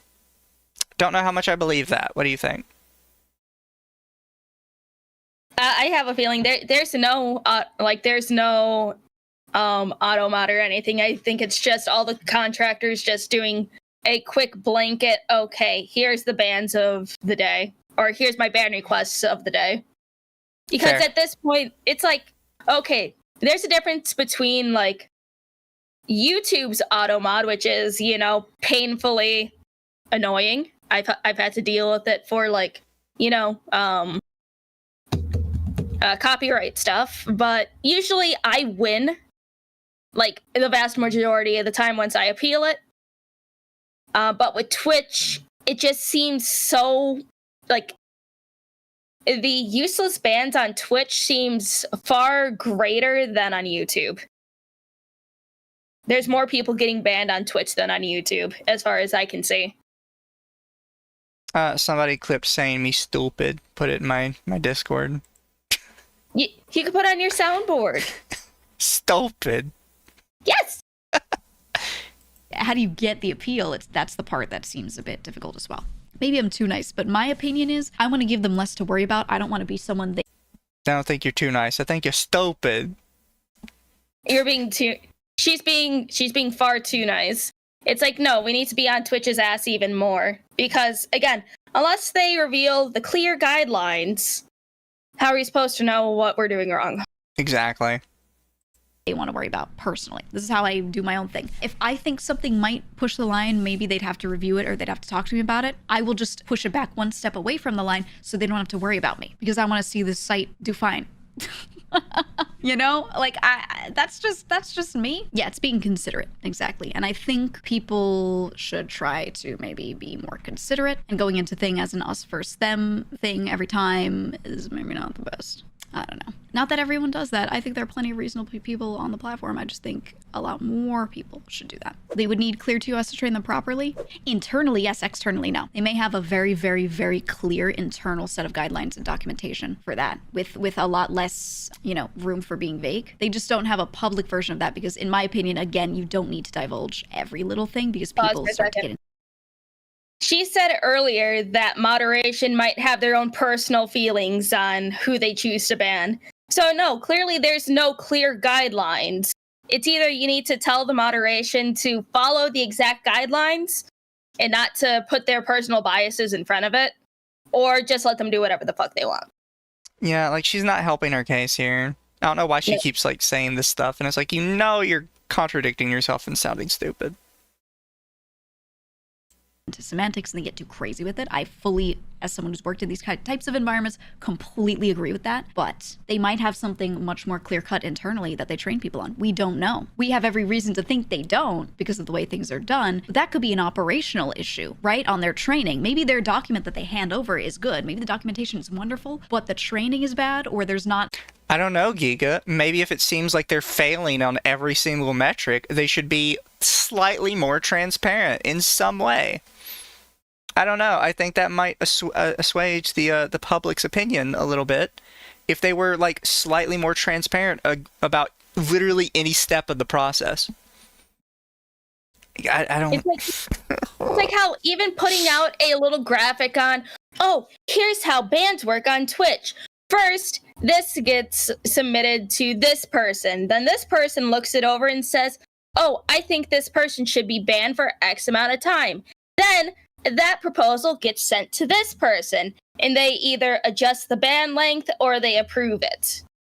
I just don't get her that opinion. That would make me a lot happier. Be like, okay, this is how the ban works. This is how the appeal process works. No, it's just nothing. We just have to work off of vibes and how the moon feels that day, I guess. Exactly. Enough staff internally to provide oversight to make sure they're actually following it. Because I can hand someone a piece of paper that says, do this. That doesn't mean they're definitely going to do that. That person still has to follow through, right? Okay, Giga, you need to understand something as somebody who is supposedly in corporate, as you continually tell us. If your staff is running so rogue that you have to hire more staff to watch the staff, you need to gut the entire department. When you have reached the point that your staff is so completely rogue that you have to hire more middle managers just to make sure they're not fucking up your company, your staff just needs to be gutted. Because you should not have to babysit a bunch of adults to make sure they're not sabotaging you by being an idiot. Mm-hmm. Like, she's so dumb and she doesn't get it. And I honestly think, like, this one might not even be her fault. I think I've seen a lot of big businesses that seem to have this idea of just hire a billion middle managers that their only job is to constantly pester all the employees, like fucking school teachers. Like, no, that does not help. If you're having this much of an issue with your staff has to be gutted and retrained. Something's wrong that a middle manager is not going to fix. And if you don't have a staff member or a proper consequence or something making sure that that's happening, then it doesn't happen. I think people like to assume that they're stupid and don't know what they're doing immediately, when I think it's more they end up becoming incompetent because they don't have enough people. That's what I think. And we should... Then cut down on the contractors and put in like 1 or 2 more permanent employees. People think they're stupid and don't know what they're doing. I don't think that's true. I think over time they become stupid and don't know what they're doing. She's just like moving the words around and she's like, I changed it, right? It's like, no, you didn't change it. You said the same thing. Oh my god, she's so painful to listen to. Should never blame something on malice or bad faith immediately when it could just very easily, much more easily. Is she like hitting her desk or something? I think so. God. I would also point out that she's like, well, you shouldn't assume malice or bad faith. Calling them stupid and not knowing what they're doing is not assuming malice or bad faith. Malice or bad faith means you're doing it intentionally to screw with people. So I don't understand why she doesn't realize that. Saying they're stupid and don't know what they're doing just means they're stupid and don't know what they're doing. There's no like extra qualifiers to that. Okay, I'm not saying you're intentionally stupid. I'm saying you just are. I like this comment. Scramble the sentence and toss Yahtzee. Be incompetence due to whatever reasons, right? Yeah, they don't have time to keep up training centers, right? They might have someone who knows the TOS really well who can go through and train, except that person's already putting in 60 hours a week. You know what I mean? Okay, come on. If Amazon can't train their employees to do at least a decent job to make sure the boxes are closed, fucking Twitch can train their employees to follow a TOS. It's like, okay, when I was at Amazon, I was one of the training ambassadors. I had that fancy vest and I still have my scan cards to prove it. Yeah. But it's like, no, each ambassador, when we would get new hires at Amazon, we would have about ranging from 4 to 10 people to train, like almost every week. It was fucking stupid. But it's like, no, if I can train that many people by myself in like, how much time did they give us? 3 days. They gave us 3 days to train these people to the point where they're good enough to operate on their own without, like, you know, cutting themselves with a piece of fucking paper. If we can do that for Amazon, no, they could do that for Twitch just fucking fine. God, it's like I hate hearing excuses for like, oh, but it's just poor training. It's like, no.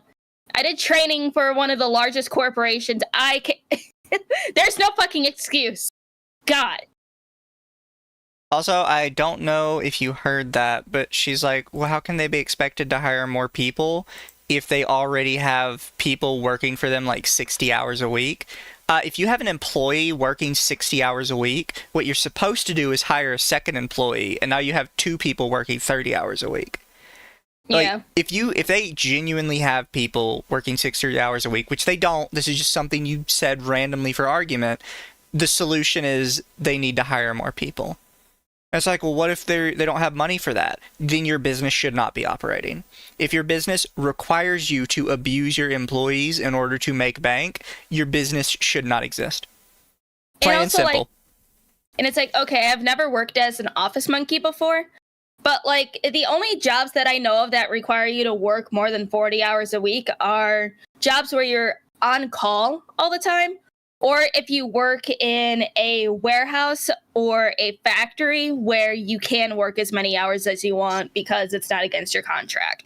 Most office monkeys that I know work like, they're given amount for every week, unless it's mandatory overtime.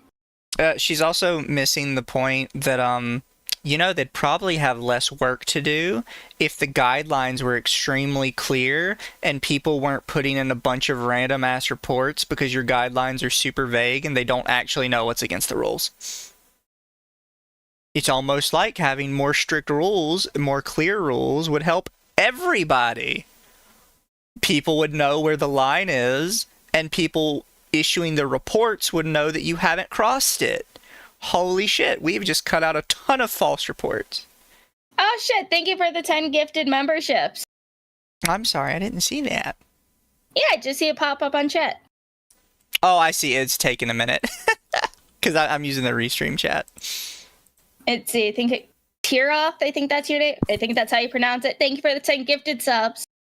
We really appreciate it. You're popping up everywhere. I hope all of you enjoy your gift subs. I'm glad you guys got it. Here, I gotta swap channels so I can pull up the chat. But yeah, I don't... Like, she's really not helping her case at all at any point during this. It's just a whole lot of guys. Trust me, I used to be in a corporation. Like, okay, you used to be in a corporation. Congrats on... I don't know what you want me to do with that exactly. We don't know this, so I don't want to jump to conclusions because it could be anything like that. And who knows? Maybe they got people that aren't doing shit, but we don't know it. So I'm not going to sit there and pretend that that's the truth when I don't have confirmation that that's the truth. You wonder how much of the review ban issue is flummoxed by needing to prune bit and ghost accounts. Yeah, they have big fish to fry with all the bot stuff as well, and they're very focused on a lot of that because that can get dangerous faster than just some unfair banning. If I'm being honest, that could be a lot more dangerous if they're not focusing on it. So I could foresee. You know how you deal with the bit and bot problem? It's super simple. Look at an account that is already like replied in like 50 streams in the past 2 seconds. Yep. It's almost like a real person can't do that. Because these accounts do that, right? So it's like if you see somebody that is constantly hopping around to streams and in the last hour has posted literally the exact same message in 200 people's chats, boom, bot. Like, I don't understand why. Yeah, you can do it like that. You can organize the channels via, like, influx and following channels as well. Yeah. And if it's not a bot account, someone will appeal it. And also you can check, like, somebody, like, how many times somebody has been banned, right? If somebody got banned from, like, 50 people's chats in the past 30 minutes, it's probably safe to say they're doing something, right? Yep. Like, these are not actually that hard of an issue to look at. Banning the streamers is a much more important issue, in my opinion. And because this is another thing where she just doesn't get it, right? She's like, oh, well, if we just ban one VTuber, that's really not a problem because they can get unbanned later and it's not a big deal. The more you ban the people that actually make your platform money, the less other people that could make you money want to be on your platform. Because they're like, well, if you're going to ban her for no reason, like, when are you going to ban me for no reason? Like, that's why people are constantly trying to find good Twitch alternatives that are just streaming, because they're always worried about getting banned on Twitch. She really does not know what she's talking about.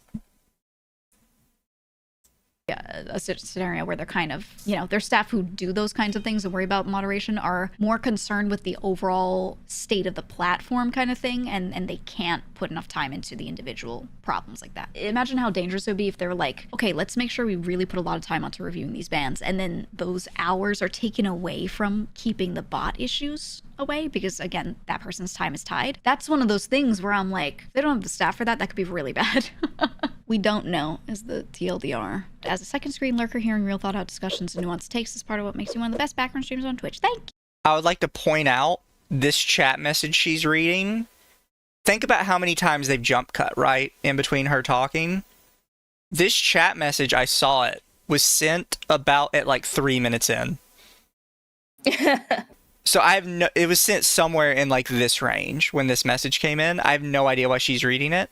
And with all of these jump cuts, this could be like 40 to 50 minutes ago. So what the fuck ever on that one, I guess. She just really wanted to stroke herself. She was waiting for that one. No, that's just her clippers doing it for her. But it's like, if they're worried about like, oh, but what if you don't have enough eyes on these bots? Like, okay, have more people going through the bot pruning and have a small dedicated team of people to thoroughly go through the bans. Yeah. You need to be thorough with the bans. You can be crazy with the gnome bots. Like, okay, if like, I know some people don't like Seribot on Twitch, but if Seribot has like, hundreds of thousands of these known bot accounts in their logs, you should be able to work with them pretty fucking well. Well, you don't even need that. Like what I just said, you can easily automate a system to like flag people for the things I just said, the multiple posts, and then all somebody has to do is look at it, right? And as soon as somebody looks at it and sees that this person has sent that same message 500 times saying, buy the best bot viewers on this site, there isn't like a huge appeals process for that. There isn't a huge investigation that needs to be done for that. As soon as you see their chat logs, you're like, okay, yeah, bot, ban. And I could I personally, if I was given access to that information, could sit down and ban thousands of bots in an hour. Like, just me by myself, just ban, ban, ban, ban. Because it's so easy to spot. It's, like, not a secret. If a real human is seeing it, it's not hard. The problem is getting, like, a robot to pick it up and not accidentally ban other people. And even then, robots are starting to be able to pick it up pretty easily. Yeah. And then if you're worried about automating that and then like the useful bots getting banned, you can put a tick mark on the useful bots like BotRix and Seribot and stuff. You can look at these bots that most of your platform is using and you can mark them as like a do not disturb sort of thing. Like, do not send us reports about this, and it would immediately throw them all in the trash. Yeah, it's like they'd be able to whitelist like Stream Elements, Streamlabs, all these other useful tools. But then like they can make it so easy, but it seems like they're just making it harder for themselves on purpose at this point. Yeah, and Armchair has a good one in the chat too. Real victims of unfair enforcement are not going to be convinced by an argument around hypothetical victims of the platform failing to combat botting. Yeah, it's like I wish they would have brought up some actual examples of like, well-known Twitch bans that were for absolutely no reason. Or for a reason, like for outfits. It's like, they could have been like, oh, this VTuber got banned for this outfit. Here's this part, and this part of the outfit was the reason why she was banned. This person got banned needlessly because of, for example, one could have been mass reports. So yeah. It could have been nice to have that conversation, but no, we know we'll never get that. I also have to agree with Bug in chat. If you ban all the bots, people know how much organic engagement you have. I genuinely believe that every big site like Twitch and YouTube could deal with their bot problem in an hour with an automated system that would absolutely wipe the floor with all of them immediately because of how consistently they post and how quickly they post. I think they intentionally choose not to, and they intentionally choose to do the manual system, so it actually bumps up the engagement rates on the website. Oh yeah, most likely. And it's like, I wouldn't mind, like, getting paid to, go through either purging bots or whatever for $15 an hour. Yeah.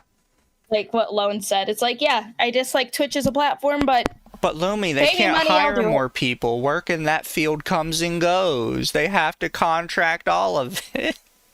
I hate that excuse too. It's like, say it's a slow day and like everyone is behaving themselves, then they can find something else to do. Yeah, you get people to do other work. We see Twitch staff in streamer chats like often, especially with the popular partnered streamers. They could be like, have you ever heard of the term community policing? Yes. They could like go around to people's like chats and stuff and make it look like Twitch. Like literally, they would be like sort of ambassadors for Twitch. They would go around to chats. They'd have like a special badge on their name that would mark them as like a Twitch moderator or whatever. They'd be like, "Hey, I hope you're having a great stream. I hope you're having a great day." And they'd just go to random chats and do that. And that would genuinely just be a PR win for Twitch. Like, these are problems we have solved in the past already, and they just choose not to do it. Oh, but if they do that, what's the point of Twitch ambassadors? What would Evil Toaster do if he got that taken away from him? Like, every argument she has is like, we've solved this problem. We solved this problem hundreds of years ago. I don't understand why you're acting like capitalism just existed with Twitch and we're still trying to figure it out. Thank you. I think everyone should be able to give their takes, but I think at the same time, everyone should be trying to hear everyone's takes. I think a lot of people go, I want to say what I want to say, and then they don't want to hear any nuanced discussion about anything that isn't exactly what they said. So I try to offer that. I have very clear thoughts in my mind of what I think should be done and what I think about the situation, but I'm going to talk through all paths. I just think it deserves that, right? Like, scenarios that are complex deserve complex discussion. And even if in my mind it's a little simpler of what I want, I'm not gonna pretend that that's the be.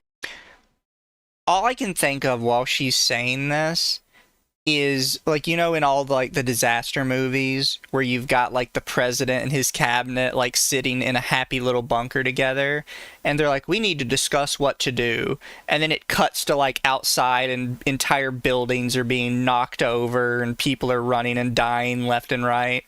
Like, that's what it feels like when she talks about, we need to sit down and have like a calm, complex discussion about this. Yes, while you and Dan are sitting in chat together, having a calm, complex discussion where neither of you are at risk for anything. You have people that rely on Twitch for their income, like spamming like appeals like, I need money yesterday. I need to pay my rent. And you're just like, oh, we can just talk calmly about this. No, we can't. Some people don't have like that option. Mm-hmm. They're just the little plebeians outside getting swept away in the tsunami while you're in your big fancy bunker talking about issues that realistically don't affect you and will never affect anyone in VShojo. That's just how it is. Because you have like a man like literally as on the inside as you can get. Yep. All end all, right? I don't know. Why would they use contractors for moderation? Do you think that would be consistent function? No, I think roles like that are always done via contractors because hiring someone to come to the office in California to do that job makes no sense. We learned through COVID that we have work from home. Yep. I did. What is this argument? It wouldn't be efficient to have people come into the office. They don't need to. Work from home. Especially since it's California. Of course they're gonna work from home. They probably already work from home. Oh, God. I hate that argument. It's like, oh, but they gotta go into the office. No, they're not government workers. They're not being forced back into the office. It's fucking Twitch. They're gonna work from fucking home. Tends to be people that are working remote and are just doing that stuff from home. They don't need to be sitting there in in-person meetings all day. So that type of role tends to be contractor when you're hiring someone remote in general. And then on top of that, because the need fluctuates so much, that's one of those things where one week you're going to have a huge influx of needing those people's hours, and then the next week it's going to be pretty light. So instead of hiring someone W2 and paying them full-time 40 hours a week. Here's the thing with the ban appeals, right? They already don't get answered immediately. So this excuse of, well, some week you're going to need more people and some week you're going to need less. No, what that means is on the week where you need more people, where those reports just get pushed over to the start of next week. And then on the week where you need less people, you're catching up on the reports you didn't get to on the previous week. That's how that works. That's how that works in literally every other business like this. I genuinely don't think she understands how any business like this operates. Point blank.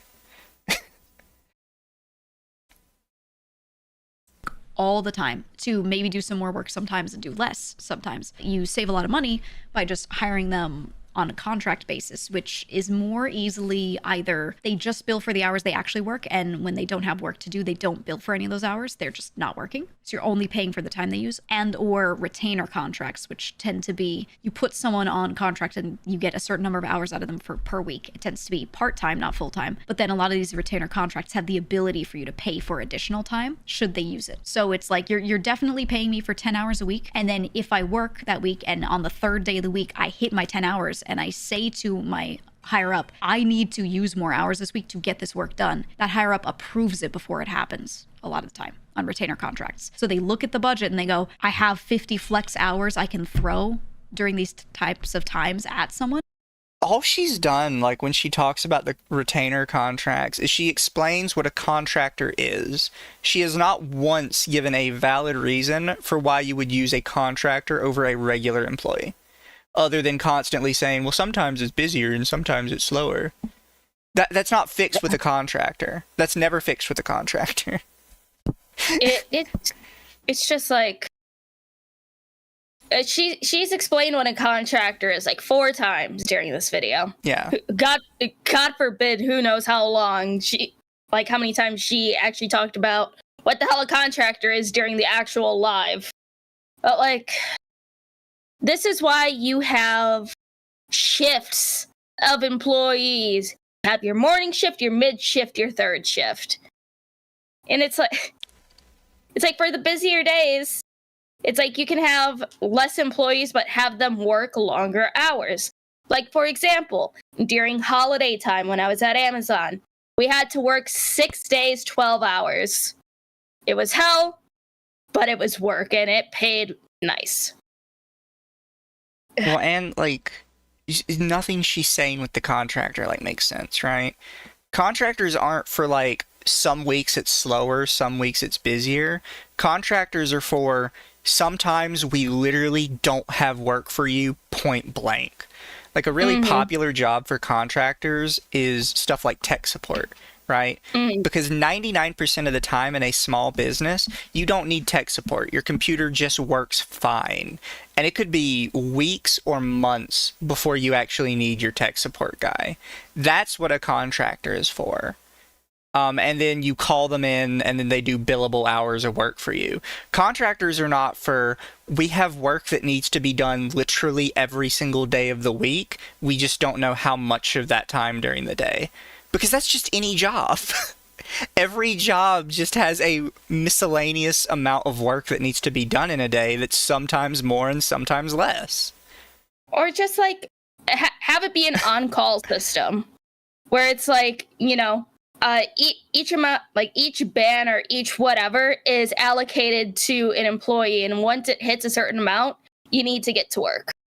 Yeah, like I genuinely don't understand where she's gotten her idea of contractors from, because she sounds like she has like the base. Again, this is a problem I've seen with her this whole time. She has a basic idea of what it is, but she doesn't seem to understand like practical application of how businesses use contractors. She just knows, oh, contractors do work that they don't always have enough work for. Like, yes, technically, but by have enough work, we mean, like, in a month, not in a day. If it's in a day, they're just going to ask people to cut out earlier. They're going to ask people to work overtime, like every other job in the world. You are approved, throw an extra 5 hours into this. Or, yeah, do whatever and then bill us for it, right? But they get approval for that extra time first, just to make sure no one's overspending. And those types of contracts are very common for that kind of work. Because whenever, again, when the need for people's hours fluctuates, week to week even, you just have to be flexible. So contracting makes sense for that. Contractors will cost you way more for a consistent function. Yeah, you pay more per hour to those. This is a consistent function! You cannot agree with this person. I already hear you agreeing with this person. You cannot agree with this person. This argument shoots you in the foot.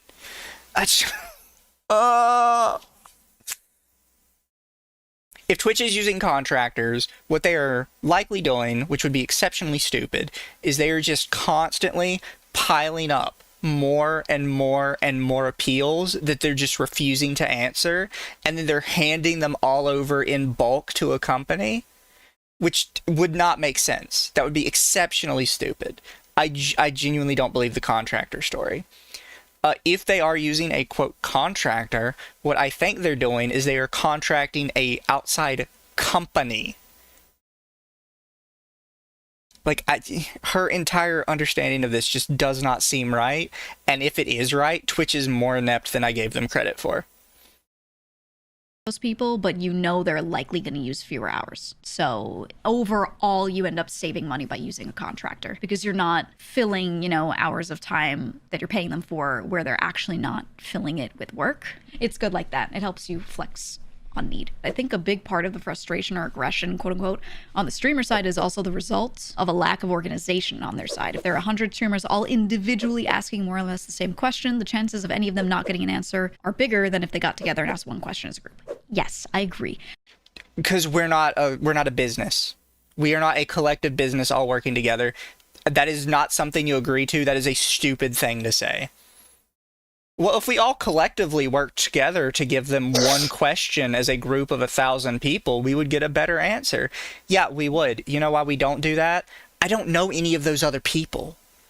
It's like we're not in a business together. We're not in a contract together. I think she forgets that the vast majority of streamers operate very selfishly, because it's like, okay, Giga, you are part of a corporation. You are in an agency. You're part of VShojo. You kind of have to get along. But every other streamer, they're not going to be like, okay, guys, let's rally together and make it. No one's going to fucking do that. Ugh. She's just so dumb.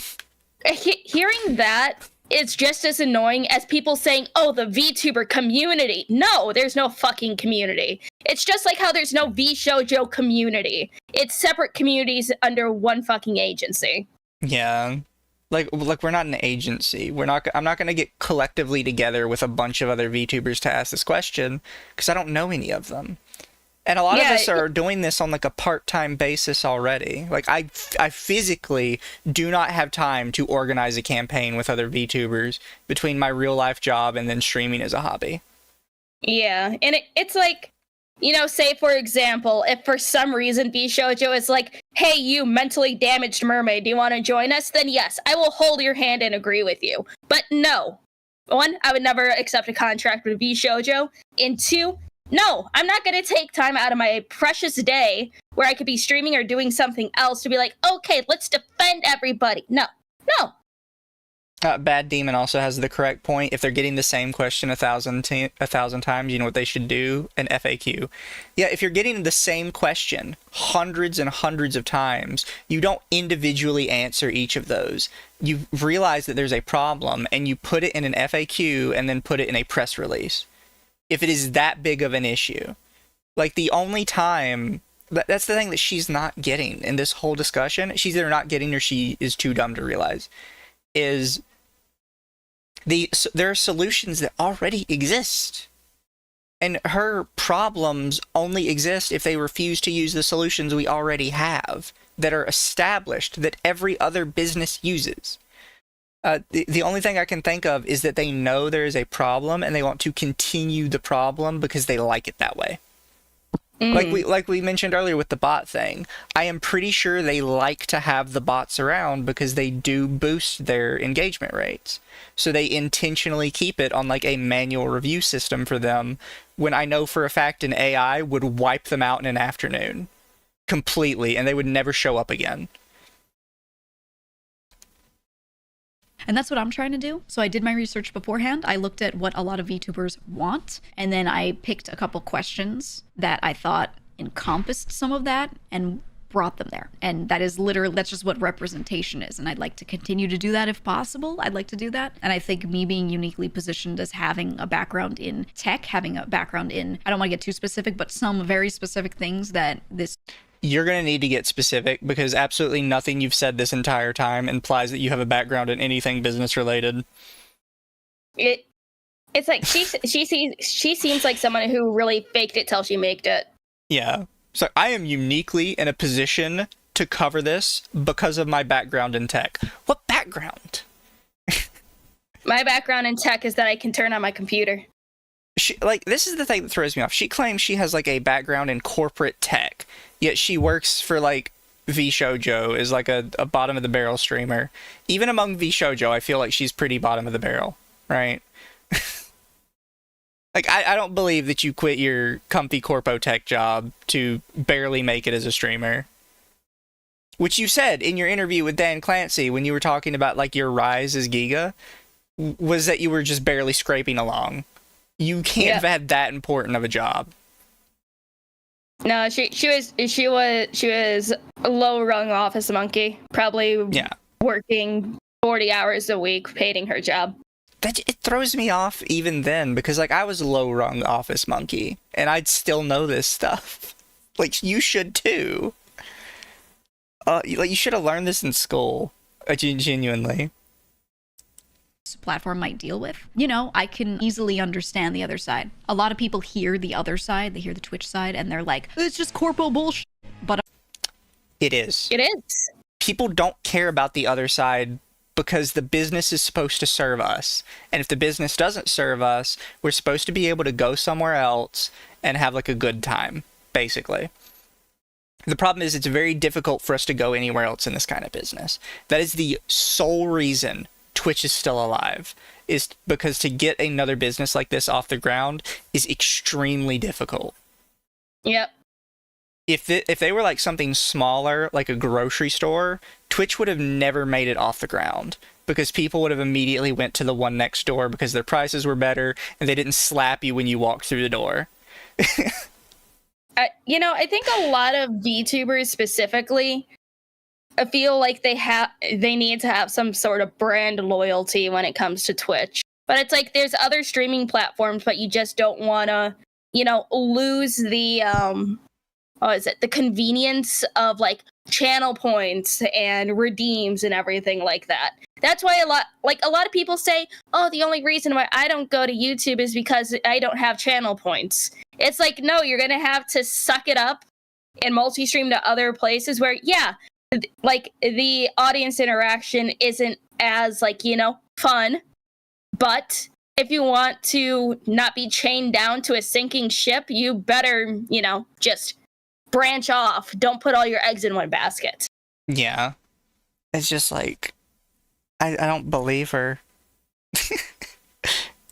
I'm like, hey, corpo bullshit exists for a reason. Sometimes it's true bullshit, but sometimes that's the answer they have to give because of their situation. They're not acting as an individual, they're acting as a company. I think not many streamers worked in those environments, or if a lot of them did work in tech, they tend to be more on the side of, they were a programmer, but they usually weren't someone higher. This is also probably going to be a hot tech, and some people in chat might disagree with this. Twitch is not a tech company. I don't know if she really knows what tech is. Twitch is more of like an entertainment company because they aren't pioneering new tech or anything like that. They're not like anything of that sort. They're just play videos. That's it. I don't think I've ever seen them pioneer anything new in the streaming space. No. And okay, if Dan Clancy wants to be like, Hey, how you doing, my fellow kids? He better get into the good graces of those fucking kids before they turn on him. Yeah, I think chat's starting to agree with me. Yeah, I don't see anything about Twitch that is a tech company other than they are on the internet. Which, if that qualifies as a tech company, then Walmart is a tech company because they have a Walmart website. It's not how this works. Amazon has a tech branch, but it's not Twitch. So, like, even her, like, oh, I have experience in this, it's still not the correct experience. You're still wrong. Up, or someone who managed a lot of people, or someone who dealt with strategy. There are very few people who became streamers that were in a role where they were in charge of strategy and PR at a high level. So I don't think many of them would be able to have those discussions to the fullest extent. And I'm not saying I'm a big mega genius and I'm everyone's savior, but I think I'm better positioned to do that. She's so up her own ass. Oh my god. I think all these other VTubers have like all this fancy PR training. No, we don't. But I think I'm uniquely positioned, you know, to like really do a good one. And I'm not saying I'm like a mega genius or anything, but you know, I'm pretty up there. Oh my fucking god. She's huffing her own farts so bad. I see why people got annoyed with her. Like, I think that was Giga just confirming she's a PR rep. She might be. Yep.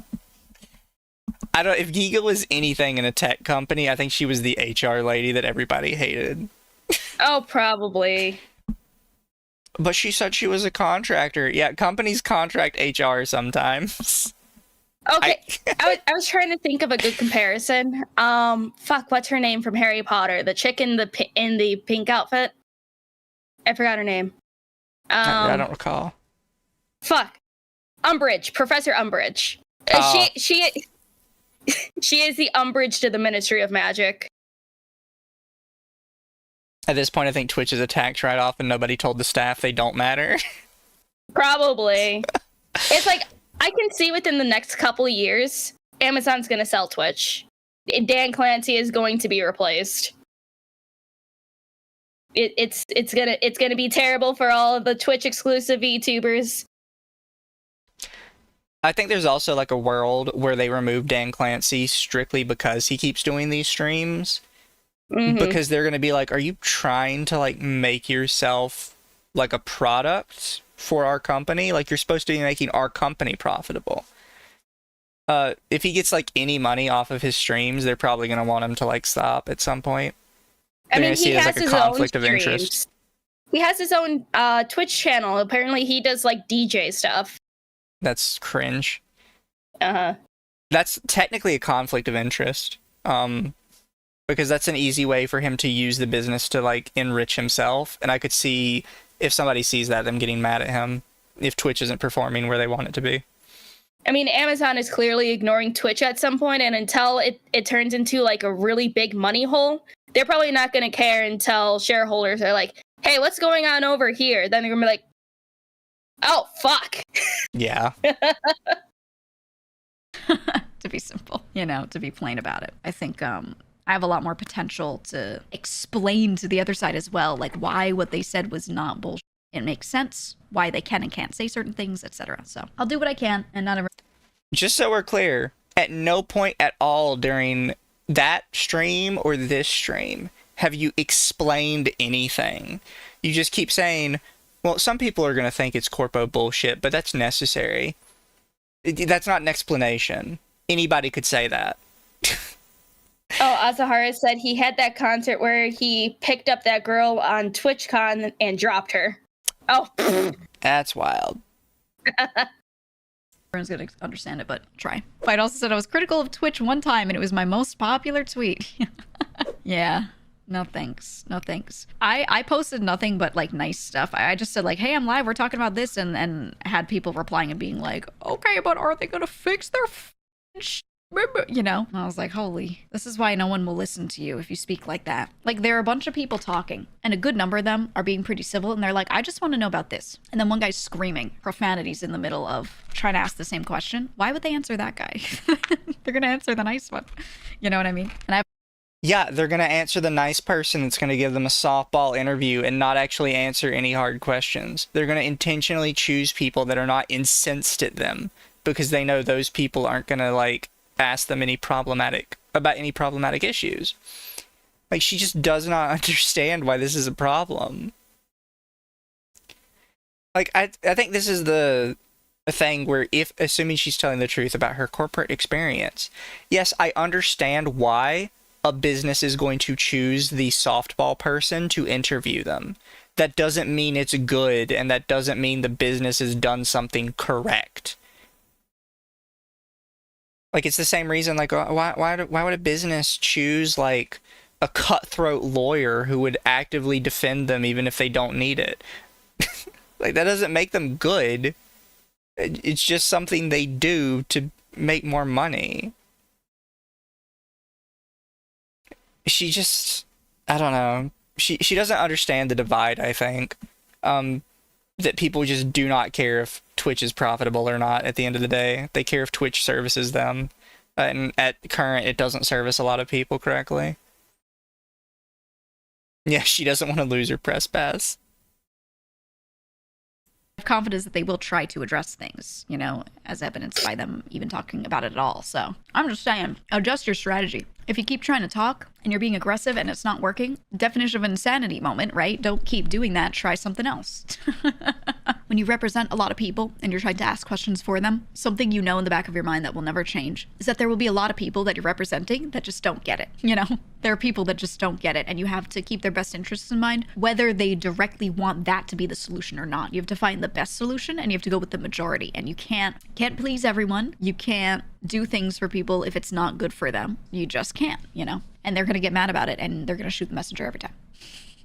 If you have a company get up there and be willing to talk, and then when they're willing to talk, you just do nothing but shoot them down, and you do nothing but be aggressive, like you said, they're going to clam up, they're going to wait it out, they're going to put a blanket around themselves, and they're just going to wait, because all you're doing is making it obvious to them that they can't say anything. So no, Giga, she's putting that blanket around them. She is, and she's also just factually incorrect. If a company is getting, like, blasted from every angle, they're going to feel the need to come up and defend themselves, because it's going to start hitting their shareholders when it's just wall-to-wall negative press.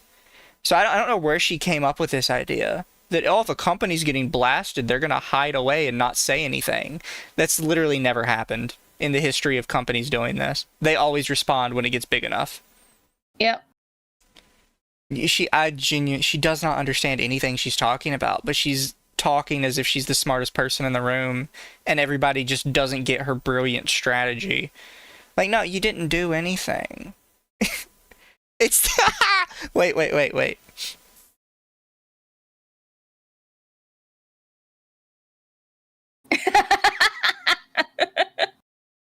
Oh, perfect. It's someone needs to draw Giga as tuxedo mask.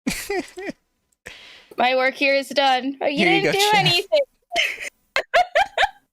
This is the first thing I thought when I started saying that to myself. She's talking like she's the most genius person in the room. She's like, guys, I did it. I've solved the problem with Twitch. I got them to address it. Everybody's like, literally nothing's changed.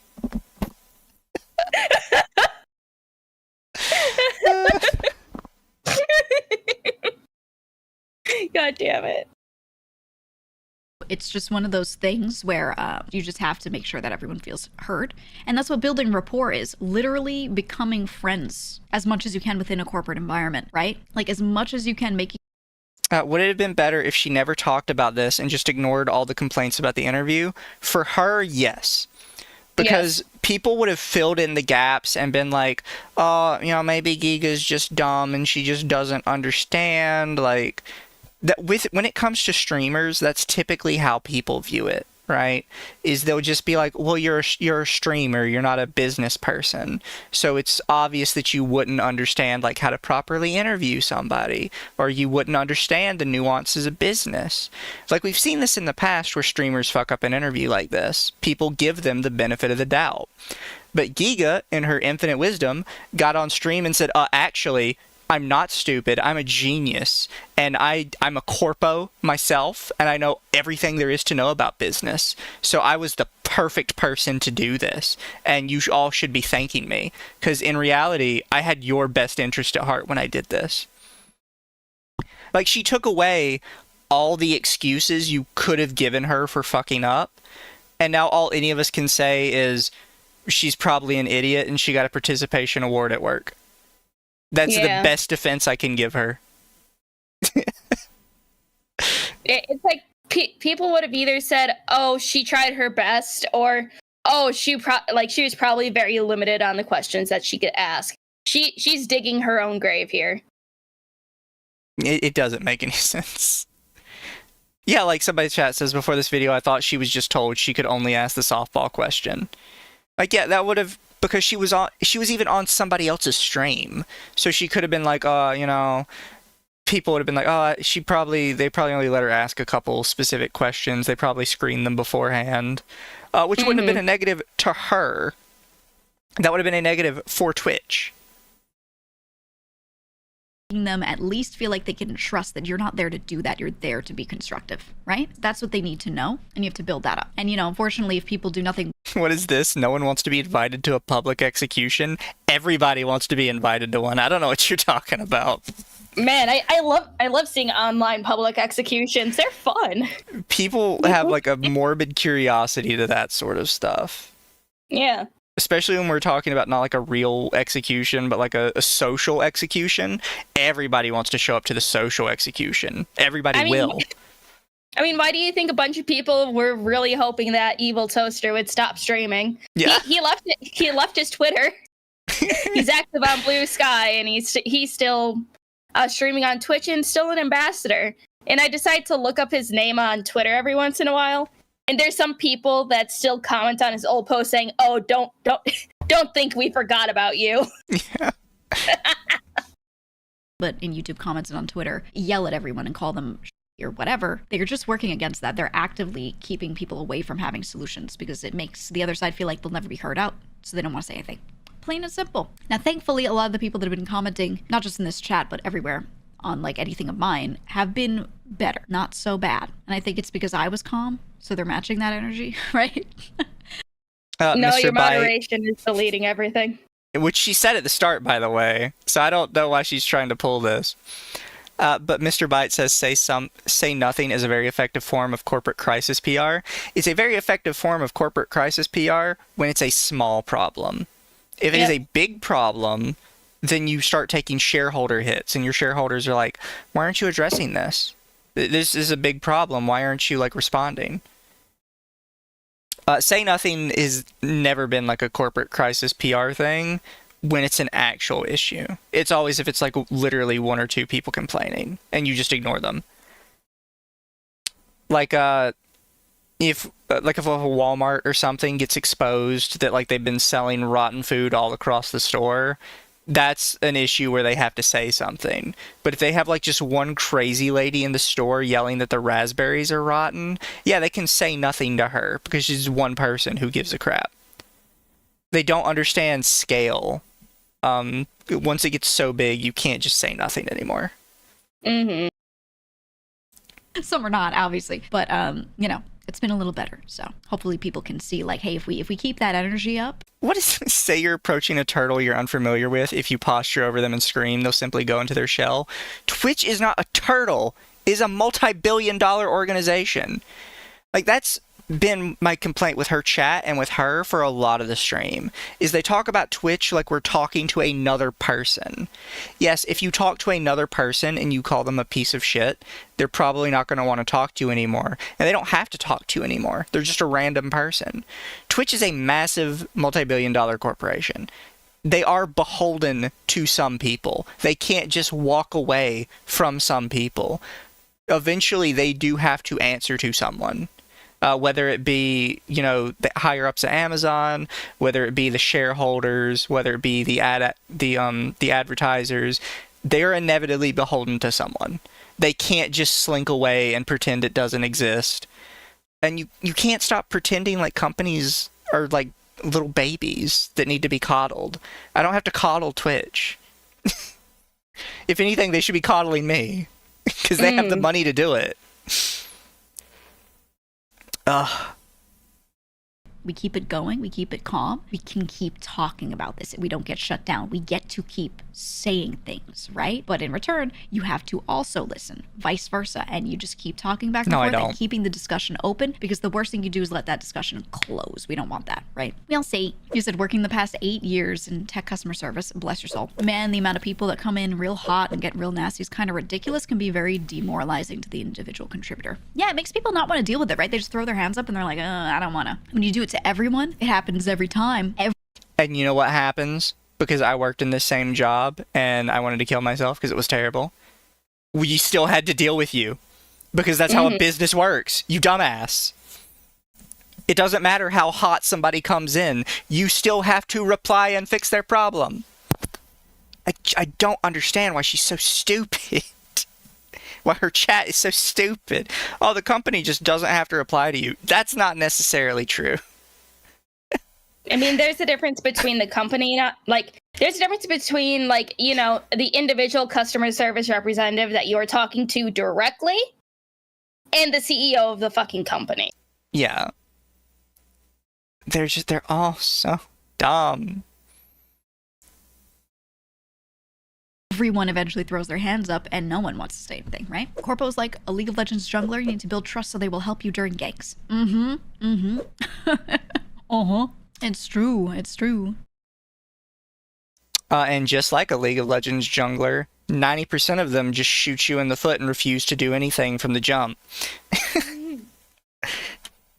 She's just so dumb. I don't know, like, what to really say about, like, her stream. It hurt her argument so much worse. Oh, yeah. Does she have another one? I'm gonna go No, it's just a small Oh, it's clip. a 12-minute clip of that. Yep, just talking about the attire policy specifically. Which they did not clarify, by the way.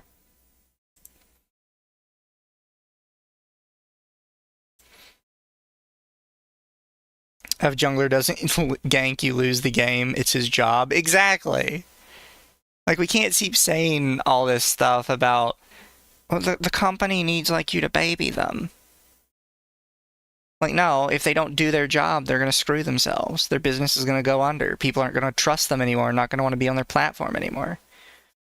This is why, a while back, a lot of the really big Twitch streamers were constantly trying to go to other platforms. And some of them still are. Still trying to go to other platforms because they don't have trust in Twitch to do something good for them anymore. Oh, Azahara. Hold on, I'll put this in shooting the shit. Azahara, I don't know how you do this, but you are a gift to humanity. Hold on. Here you go.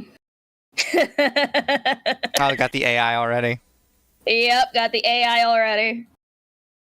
Thank you, Azahara. I am going to openly tell you I'm going to steal that and post it on Twitter later.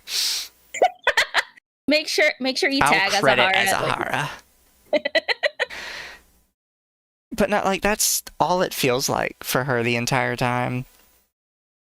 And it doesn't make sense. She doesn't know what she's talking about. She can't, like, elaborate on anything she's saying. It's just always, yeah, they're a corporation, they can't do that. Why can't they do that? I have a million reasons they can do that. Why do you think they can't?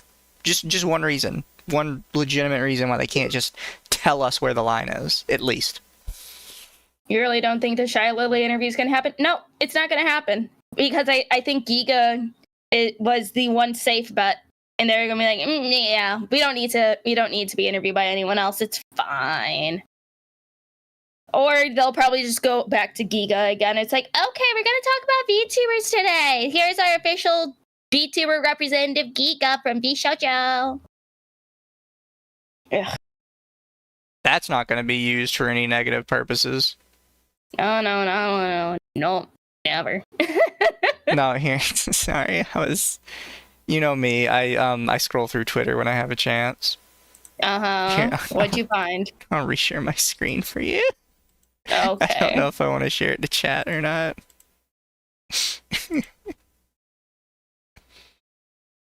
This is a new product being released by the Pokemon Company in 6 days. Mizu, you know at least 2 holes are going to be cut into that. Show it to chat. Fine. At least 2 holes are going to be made, Oh shit, wrong in button. that thing. Here you go, chat. Here's a new product being put out by the Pokemon Company. Yep, the Pokemon Company is making a new self-pleasure object. I'm sure, chat, that these will not be used for anything negative of any sort. No, not at all. It'll never be negative. These are going to be completely normal collector's items that are all going to be bought for the kids that love Pokemon and just really like Gardevoir. Think she looks cool. Oh wow, she's my favorite Pokemon. Nothing bad will ever happen to her. Send me the link to that. I'm gonna send it to Arch. You just know, chat. It's somebody's gonna do something to that thing. It's gonna be the Joker meme all over again. You know what I'm gonna do to that Batman? There's no laws against the Pokemon Batman. I'm gonna post this and shooting the shit because it looks cute. Here you go, new statues. Statues? Oh, more My Little Pony statues. Yes. Oh, it's Princess Cadence. I was gonna buy the first time those ever came out. I was gonna buy the rarity one, but I just didn't have enough money for it. The rarity is on pre-order right now, and you can secure your rarity for $12 down and just pay the next 2 installments the 2 months before the statue ships out. I still have to pay for the train lollies. Fair. Lily Orchard must be no. Hey Hayden, thank you for the 20 VTubers. Bad takes as part-time VTuber and VTuber enjoyer and never saw it coming. Ah, yes, there's the train lollies. They're so cute. I have this one on pre-order, and I had to pay for the second half of it. Oh, it's so cute! I obviously can't show it on stream for obvious reasons. Obvious reasons. Although, but yeah, they're very... I did get the safe for work version, because you could either get that one, or you could get the not safe for work version. Isn't the not safe for work version like 50% more of the cost? I think the not safe for work version was actually more expensive. Yeah. It's like an additional 50% of the cost. It might be. I'm pretty sure this was the site I got it from. So version with clothes and version with no clothes. Jesus. Okay, so like double. It's pretty sure I just did a deposit on mine. Because then it's full payment. So cute, though. But I liked it with the all the talking went nowhere. Giga is just a cardboard cutout they use to represent the VTubers. Yep. You know, just watching that one half-hour clip already took all the energy out of me, and plus, my throat still hurts. Oh, you know, I think we had a good one tonight for the most part. Yeah. And plus, we've been yapping for 2 hours. VTubers Bad Takes as a part-time VTuber and VTuber enjoyer. I never saw that coming. Thank you for the super chat. Also, real quick, just to go through it, we have Avenged for the 7 months earlier at the stream. Ava earlier in the stream for 3 months. Tilroth, which Lumi covered earlier, for the 10 gift subs, which was awesome. And then Crazy Koala for 4 months. Also, I'm going to... Is there anybody I can raid out to right now? Do you know of anybody streaming on YouTube right now, Lumi? Yeah, let me see who's live. Let's see. No, that person doesn't have raids enabled. Pippa's live right now. Oh, yeah, I could raid out to Pippa. Hate you, and it's all just about like.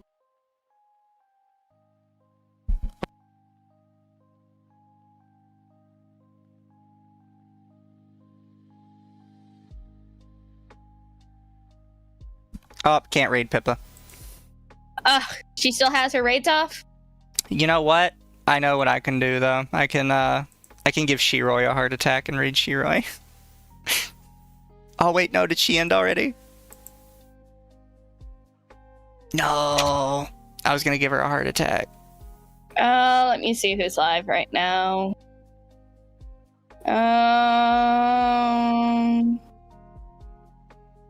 There's another phase VTuber that's live right now. Well, you know what? We'll raid somebody next time. Because, private reasons.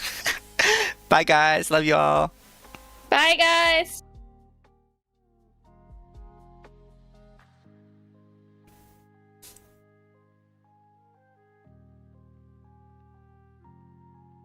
I would keep looking, but I am having a serious stomach